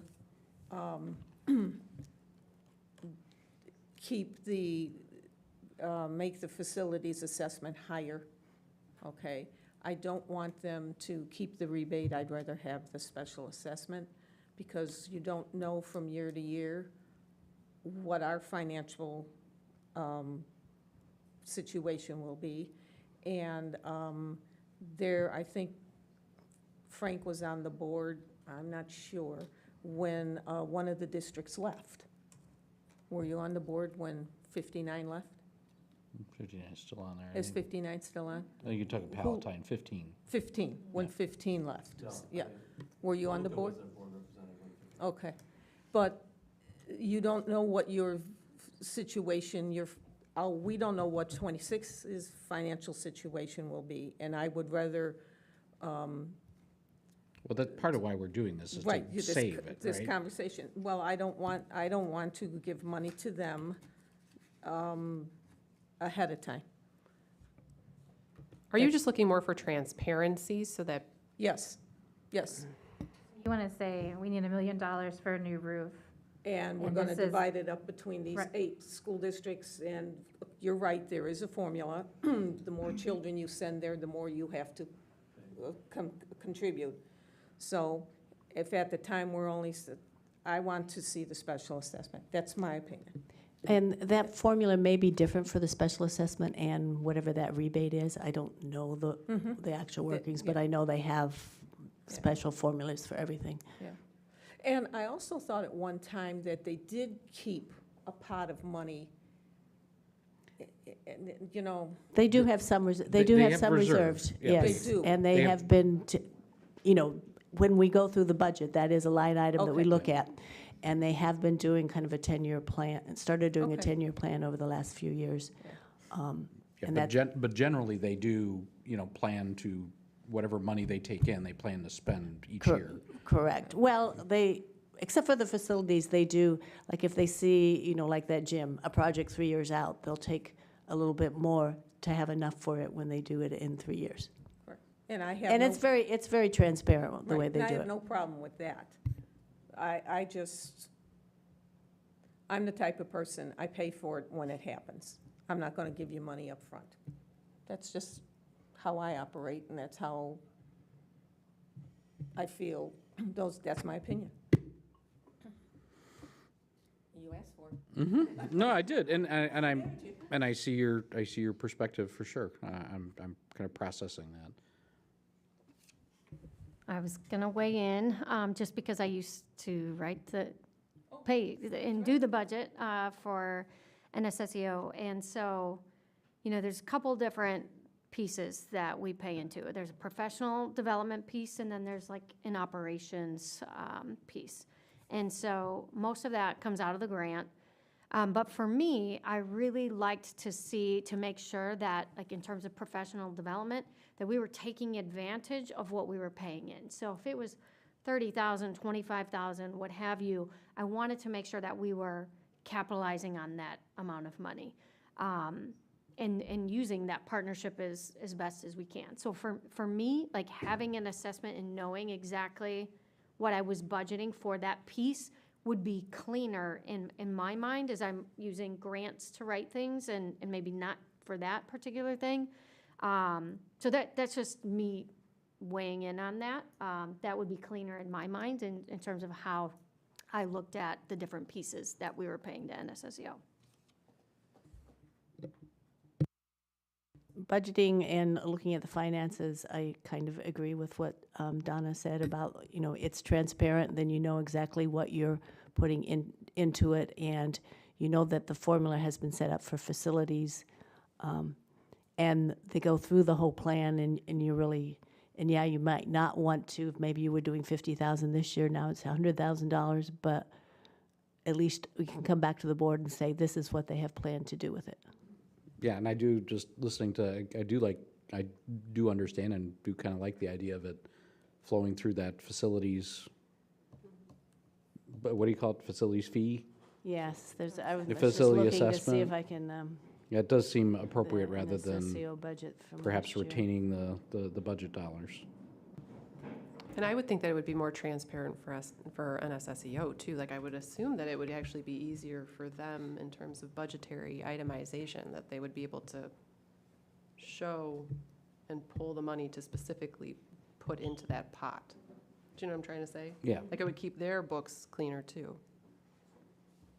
Yeah, and I think their plan was to, put these dollars in some kind of capital reserve account. Yeah. But so it's almost kind of more of a little bit of an accounting thing here, but it's also a, hey, what specifically do you want to do? And because we're trying to accumulate some funds to be able to hire an architect to tell us what we got to do, and do some planning, right? So. Yeah, our building fund was $11,000 for this year. It wasn't a lot, but it varies from year to year. Okay. Was that the feedback that you were looking for? Yes. Still trying to get some more funding over there for the planning component. So, but what I'm hearing here is that from a trackability and accounting perspective, you want to see kind of, here's the plans, like here's the cost of doing the architectural work, Invoice us. invoice you. Right, because I think it would be, I would think it would be easier just to track, Okay. and like I said, for the transparency factor, to be able to, to be able, we're not saying to not be proactive, because Yeah. you definitely should be, because those things come up, obviously, So- as we so know, what- faster than we want. Yeah, but But- so some of this stuff is part of too, and why we're bringing it up now. We haven't voted on it. We did this intentionally because we wanted to get our feedback from our home boards. But, from that standpoint, we want to kind of start getting into the kind of some mindset here that there needs to be some facilities dollars that, and I'm not necessarily talking about net new dollars. I'm just talking about just a reallocation of refunds and things like that. So, but I think I got the guidance that I need. Wonderful, and I realize that we have some visitors in our audience. So NSSEO is it's the Northwest Suburban Special Education Organization, just for anybody who wanted to be able to get additional information on that. Rob, for clarity, the rebate for the 2022, 2023, they don't have to offer that to us. Like, they could keep it for this year if they needed money for like the architect fees or whatever. It's Correct. like, The it's not NSSEO guaranteed. board can vote on that. Okay. And to Donna's point, it's past practice. Yeah. So past practice has been that the home school districts get that rebate. And quite frankly, too, we're one vote. Right. So if the other 7 districts say, no, we're going to retain the refund, and I'm saying, but push it through a facilities plan, they can still, Right. they're a board, they can make that decision. But I like this. I think the biggest thing that I'm looking for here is just general kind of support, heads up, that there's some funding needs over there, proportional to our usage of it. Now, I'm not talking millions of dollars coming out of our district. I'm talking tens of thousands. Thank you. Thank you, Robert. If there aren't any more questions, comments? No, that was great. That was a great discussion, so thank you. We love NSSEO. All right, the next item is the Vice President's report. So, upcoming events. I know I pulled this together all by myself. No, I'm just kidding. So the Kid Squad, as everyone knows, returned to Euclid and Indian Grove today. Hopefully everything went well. I know that from the individuals that I spoke with who use, or whose children use Kid Squad, they were definitely happy to have them back at their home schools, so drop-off was a lot easier. January 28th is the PTC District Family Night at the Wolves game that Lewis was mentioning earlier, and this at the time was posted at 70 tickets, but well over 140, which is wonderful to hear. I know that the Dogs game, baseball game over the summer has always been a lot of fun, and so I cannot see this being any different. February 1st at 6:30 p.m. is the Internet Safety presentation, and that is at Prairie Trails School. There's a regular Board of Education meeting on February 21st at the same time as tonight, 7 p.m. And then February 23rd it kicks off our kindergarten registration, and that's at Prairie Trails from 4 to 8 p.m. So for everyone out there who has a kindergartner, planning to come to school next year, you should have those nice yellow cards, and there should be lots of announcements on Facebook and our other media. Okay, I got one more. January 26th is Parents' Night Out. And I think it's at Red Barn for the Prairie Trails PTC. And I have one. February 4th is the Village of Mount Prospect's Shining Stars celebration. And we have to have our tickets in by January 20th, I think, or the 19th, which is in a couple days here. So if you're taking your spouse has to pay, otherwise the district pays for us as board members. So I will go on record, Patty. My husband and I will be going. Usually District 26 has a table. So let Patty know, I'm sure, right? You need to know. And if you're taking your spouse, you write your own check and give it to Patty. Thank you for both those items. Did you say we have a meeting February 7th? I missed that. Or no? It's on the calendar. February 21st. Well, The 7th, I think, is a committee of the whole or something special if we need it. Right, that's going to be mentioned in a minute underneath our superintendent report. But no, this is for February 21st is our regular scheduled meeting. So I'll find out in a minute if there's something on the 7th. Correct. Dun, dun, dun. So, I know, right? There's more. Okay. And then that is actually just going to move us right into your superintendent's report. All right, first item on the list here, superintendent evaluation process. So just want to go through a couple of dates, key dates, things coming up. So my self-evaluation is due by February 1st. So using Super Eval, when I submit that, you'll all get a notification that that's been turned in. Next big piece is then each of you will do your own evaluation on the same rubric. So through the system, you can start from a blank document on the rubric, or you can start with a copy of what I have given. I will put a video and some starting points in the Friday update just for you to review, because this is all going to be new for everyone.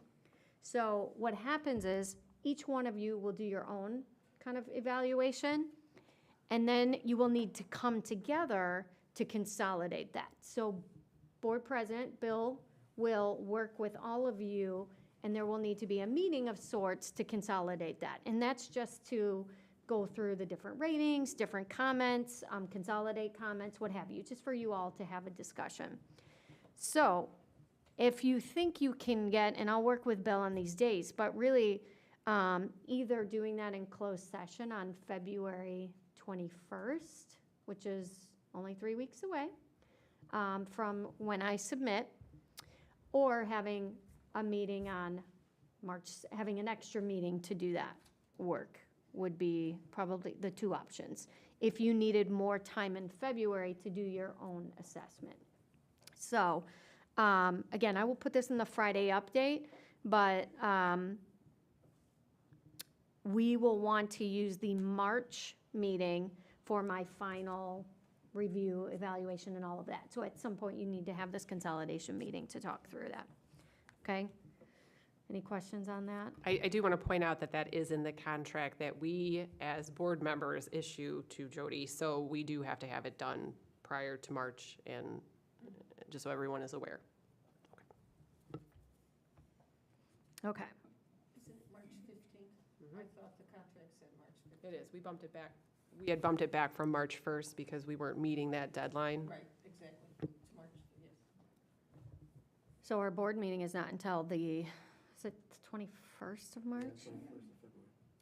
And The then, February, but March is, Also the 21st. it's also the 21st. okay. So we, what Jody's ultimately saying, though, is that we cannot wait until our March meeting. So if I'm understanding her self-evaluation, February 1st, our board meeting the 21st, we got roughly 21 days to do our part. Right. And then be Correct. ready to talk about it on the So 21st. March 15th is the date? Okay, it's not the It's not lined up with the board meeting? No. It Okay. is because the board meeting falls on a different day every year. So Yeah. and like I said, it used to be March 1st, but we weren't. Well, that's a Get lot of work to get done in basically 3 weeks. So, We can do it. okay, okay. It'll be a lot easier this year because it's all on a computer Well, and it's all, you'll have to, my thinking was you would consolidate and have the discussion at one meeting, and then the next meeting would be the final with me. So the only other way is to do that all in February. Consolidate, have the discussion Oh, I amongst see what you're yourself, and then saying. you have to be, unless we have a special meeting on March 7th. Or can we just agree to do it in sequence and do it in March? I mean, officially, the board and you are in a contract, but if we are the two parties as part of that contract and agree to defer it to the final component or piece of that to March, aren't we just fine to do that? That's outside of my knowledge right now, going into my first evaluation. Okay, I think I'm okay know. with that, if the rest of the board is okay with that, to space that out appropriately. So here's my only comment on that, is I do not want to fall into the habit that we fell into previously, where we were supposed to meet a deadline, and then we weren't getting to it until like almost a month later. Okay, so was that February 1st date, is that also in the contract? no, Okay, then, so that's that, our date. okay, so then your date next year should be January 1st. No, no, her date by law. Yeah, Yeah. It's a law. It's Illinois code or Illinois law that we, as a board, have to let the superintendent know if her contract has been extended by the first meeting in March. It doesn't mean, usually people say you have to evaluate them then also, but that's kind of like only halfway into their tenure, okay? I just realized, and since it's a 3-year contract, You extend it. You say, yes, we want to keep you, and it continues to be a 3-year contract. Right, I You didn't just think about add it at the end. yeah, I didn't think about that, so. But the law says we have to let, just as the law says teachers have to, or we have to let Right. teachers know we're No. letting them go sometime in February or so many days or whatever. Right. That's what that boils down to. Right. So if we let you know, I don't know, we can do the evaluation piece with you in March, but we as a board would get all of our stuff together by February 21st. And by February 21st, we essentially have to make a call to retain her at that Right, point, exactly. even though the assessment isn't completed. Correct. I mean, with her, sit down Yes. with the final Yeah. back and forth. Yeah, but the assessment doesn't need to be completed by March 1st. With the decision to retain her needs to be made by Correct, then. right, Okay. right. But I the don't way think you that's do- in question. I'm not Correct. going to be presumptuous here. but Right, you're- yes, you're- yes, exactly. Exactly. okay. So I'll work with Bill. I will, again, give you some videos on what to expect coming. I've been going out to that self-evaluation site, and I keep looking at it going, nothing's It's not there happening. yet. She's not putting anything Yeah. in. What am I supposed to be doing? So what are we going to do? Are we going to amend the timeline here, or are we going to try to cram it all into February? No, I think you're Bill will right. let You us guys know. will meet in closed session on the 21st. You'll Right. you'll already have done the evaluation, but you'll consolidate, and that's really the piece. Though I have one voice, one voice that I'm responding to, but at that point, you can give me notice that you're retaining me or not, and then really the 28th is just the paperwork part of it, is giving me that final copy, that final review. Okay. And then who's ever around on the next superintendent contract, let's make that it be done by the end of March. You can't, it's. You Yeah. can't. No, It's like no, the no, law. okay. It's just it's the notification. part of Right. it. It's just established I'm so confused. both through ISB Okay. and it's the state. It's just the law here that you have to have those certain timelines met. Right. All right. You're welcome. Legislation. So. Just So hang in there and do I- what we do. I will also tell Bill to pester you to get that rubric completed, because it will take some time. Like, I've spent hours on mine. It's gonna be part of the assessment right there, I'm telling you. Just a reminder, we had an agreement that unless anything was, below, there's 1, 2, 3, 4. If anything's like a 1, 2, you would provide a comment. But if it's 4, 5, you can just put NA in the comment box if it asks you, if it won't let you move on without putting something in there. Okay. Next on the list, so volunteer incident coverage. So as you all know, we have a number of dedicated volunteers in the district at all of our buildings. Some have been with us for years. Some are new in the last couple of years. So we had an accident and an injury at one of our buildings, and we have sent the claims right now to Workman's Comp. We don't anticipate that being covered, but we don't really, Lyndall's worked with our providers. We don't really have specific coverage for volunteers. We know accidents happen, so. And it's medical coverage. We don't have medical coverage for volunteers. We have liability and those kinds of things, but not, like we have student accident coverage. If a student breaks their arm on our playground, then we would pay for the medical, we could pay whatever wasn't covered, the deductibles or whatever for the medical claim. If it was an employee, it would go to workers' comp, but workers' comp doesn't cover volunteers typically, but we have sent it anyway. So basically what I'm proposing is, really as an act of good faith to cover the leftover expenses, which is just under $900, between $800 and $900. So this isn't typically an expense that the board would approve necessarily, but it is outside of the norm, like something different that it hasn't really come up in any of my years. But I don't want to set a precedent, but I do want, this happens with teachers, accidents happen.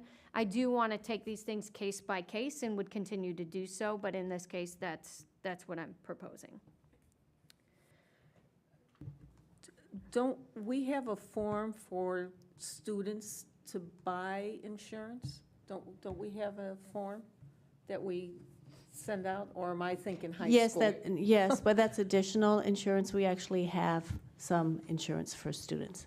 Okay, so that's The- additional insurance. Yes. So if they want that insurance, they pay like $25 or whatever. Now, Right, couldn't but we this do is a- that with volunteers? When they come in and volunteer, we We give don't them- really, I don't know if we can. And ask them if they have an accident, they've paid their $25, and then it's, I think it's hard to have volunteers who are working for free pay to provide services to And I don't people. know, and I don't know if I can if our insurance company offers anything Okay. like that. well, that's what I'm asking. Yeah.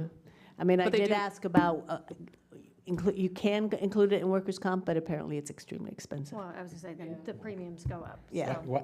Why would something fall out of the general liability insurance? It doesn't fall out of the general liability. This is just the actual medical cost. Yeah, but That's that- not covered by the person's own insurance. Yeah, but wouldn't that fall to the general liability contract? Injuries are covered by general liability. It's more if we get sued or something like that. Really? Could the volunteer injury go under when students get hurt on the playground? Or like, it just only excludes to students, not NTE? Yeah, that's just students. I was just showing it as an example. We do it for students.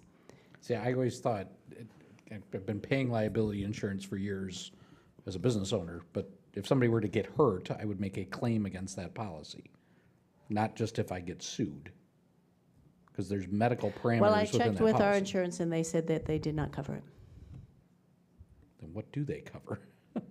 It would be way underneath what they're, like, if we have a property insurance, it's at least $5,000. So it would even be under, even So if it they might be did cover, just the it'd be under the deductible. deductible. Okay, so now this just gets my mind spinning another direction. So we're thinking of putting up a soccer pitch. If somebody gets hurt on the soccer pitch after school on a Sunday, they're not one of our students, they're a group of adults playing, not kids, and they get hurt, are we going to be liable for that? Because I asked you already, what Right, kind now- of insurance do we have? And you told me it's covered, but now I'm kind of getting the impression that people who aren't part of our school district don't. I mean, if you go hurt yourself playing at the park district, I would not go to the park district and say, ask them to cover your expense, right? I would not do So that. then why are we doing that here then? Because, so. Because it's one of our So- volunteers, Right. and we So want to this be is nice to somebody the performing volunteer. a service for us during our school day on our Yeah. property that has, and, could be any number, one of You our volunteers who have been basically with want us for us- 2 years or 10 years. You want us to be nice guys. Well, that's what I said. I think, to me, it's an act of good faith. We have needed volunteers over the years, and there's really no policy per se, but that's really my I don't think rationale. I don't think that's in question. I think we're just trying to figure out who pays for it, why, and what the other exposure is. So, I do have the soccer pitch on next.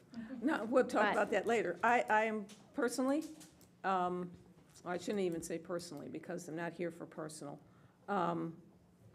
I don't think the district should be setting a precedent. So I would not be in favor of paying whoever volunteer this is their medical bills. Okay.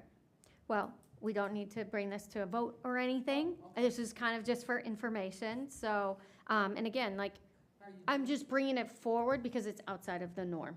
This isn't something that's come up. So, But you're bringing it up because you're paying it? I am proposing paying for it, yes. Okay, An act of good faith, yes. okay.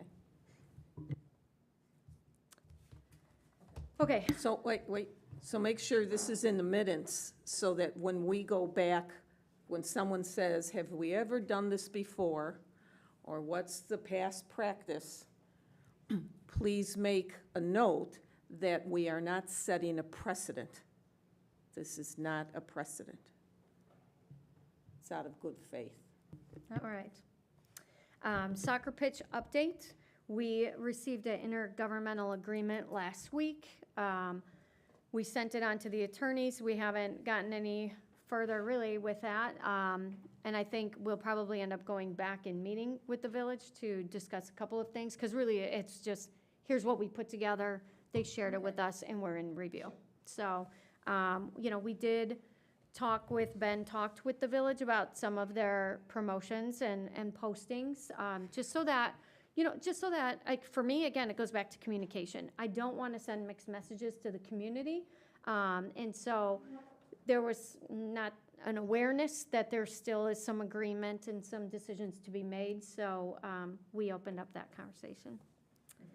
And then finally, upcoming meetings. So yes, on the calendar, we have a committee of the whole for February 7th. And we have a community engagement for March 7th. So committee of the whole, I think it would be best to use that for operations and finance when we have more information on some of the construction and facilities, even some of the things that came up tonight. So I would like to use that for the whole board. We don't have much right now to have it in February, but I'd like to move that into the spring when, we can answer some of the questions about the footings and some of the design pieces, and then the whole board can be there. Because I feel like this is a big piece. Open communication with everyone would be a good use of time for that. All right. So you'll see that come off the calendar. The next, Why don't we use the February 7th meeting? If we're not going to utilize it, we could utilize it to complete your super eval. It's already on the calendar.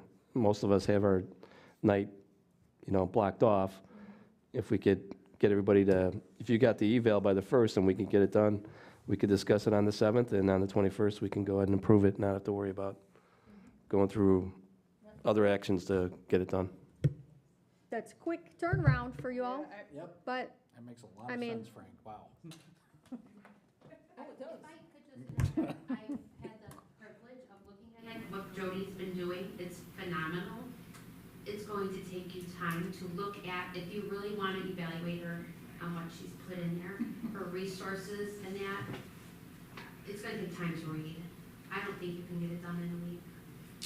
It's not like the old evals. No, it's not. Right, because it would literally give us 6 days into, not saying that people will go out and live it up on the weekend, but it's also over the weekend. well, there are, Then you haven't been in. If you're asking how long is this thing, then you haven't been into the document yet.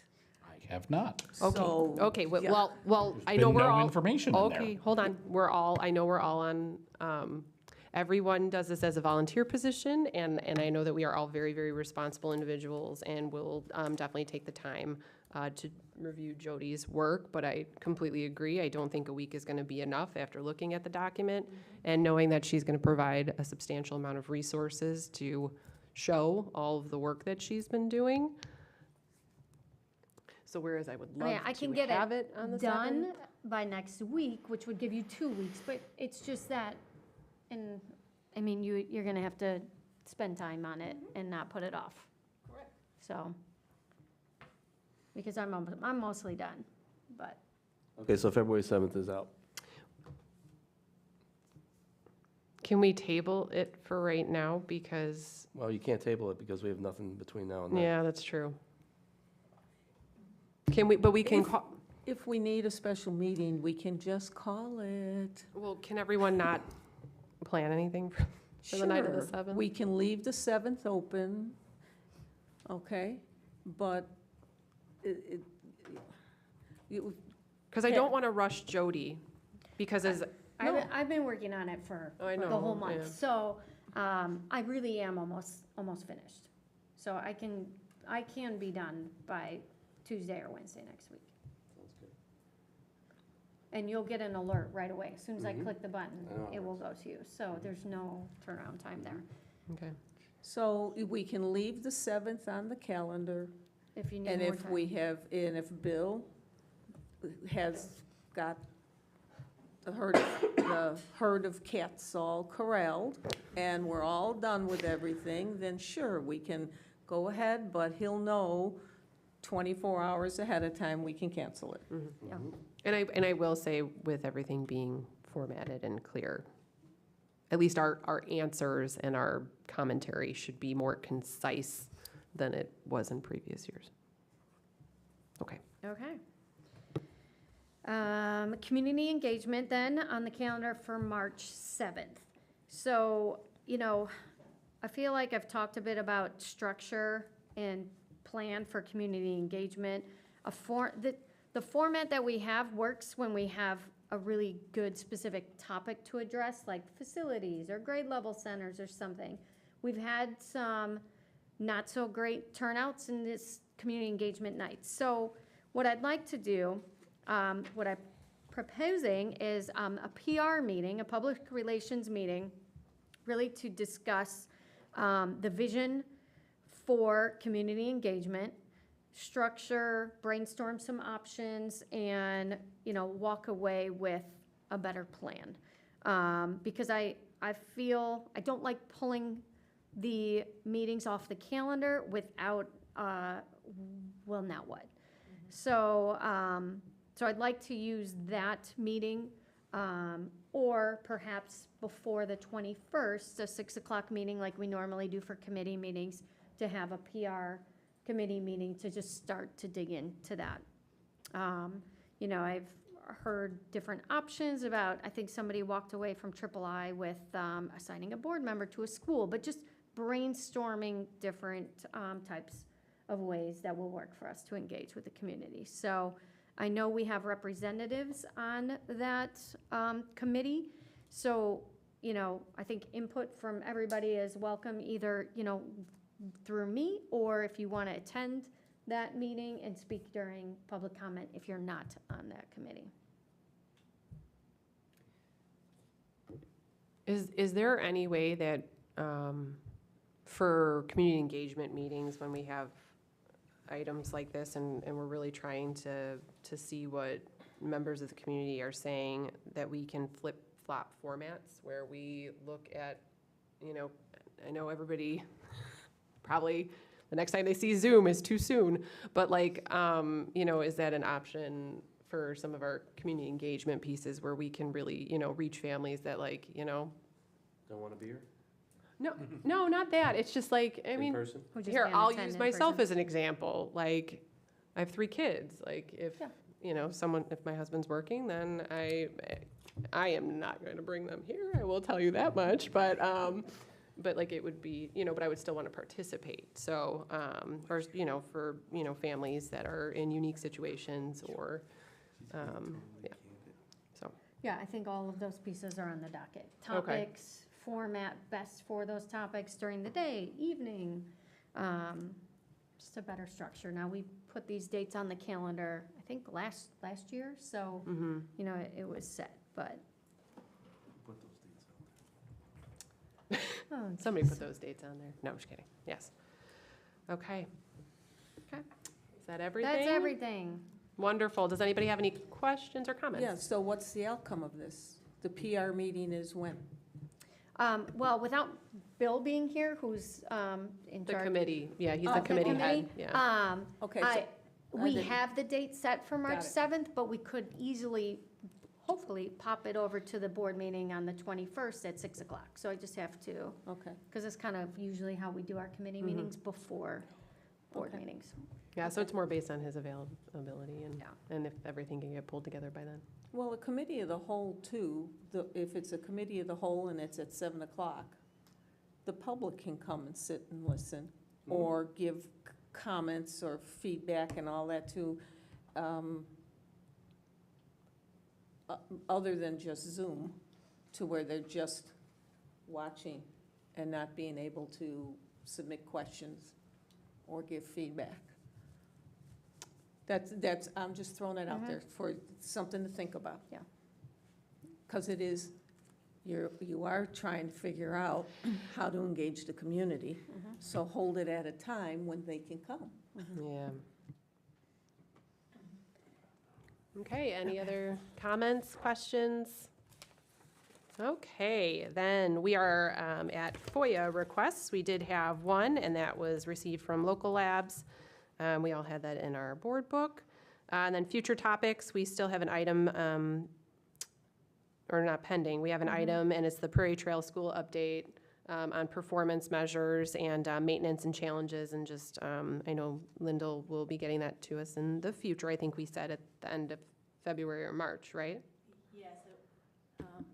I wanted to see, once we finish up our net zero energy Right, that time frame. timeline, in which it's possible we were there, but it might take us another month or two. Okay, so a little bit later in the So spring. then. maybe, probably March. Okay. Wonderful. All right, and then we do, or are we, I'm so sorry, are we doing personnel? Closed session. We're going to do closed session. I did cover for you, She did. but I'd love to reread it if you'd like me to. No, Okay. please. Okay, so then, Yeah, there was a question that the board member wants addressed in closed session. perfect. Personnel. Okay, so I would like to entertain a motion and a second to go into closed session for the matters of personnel at 9:13. So, Ms. Johnson? Oh, no, we will be taking roll when we come back. So we're going to take 2 minutes because, oh, sorry, I'm so sorry, I need a motion. And a second. That was Frank and then Becky, or sorry, Fiorito and Pfister. And then please go ahead and give roll. Oh, do the roll? Mm-hmm. Janine? Yes. Yep. Ronstadt? Yes. Camardo? Yes. Pfister? Yes. Yes.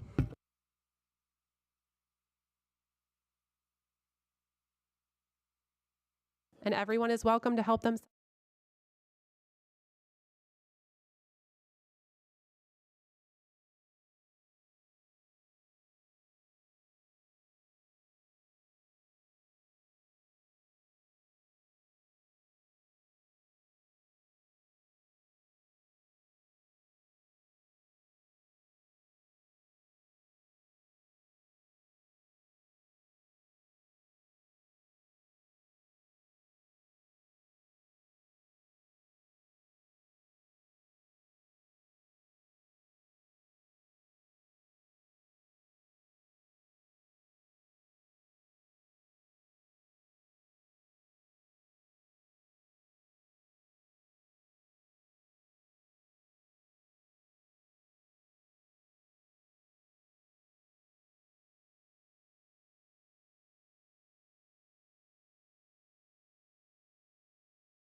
open session at 9:33 PM. So moved.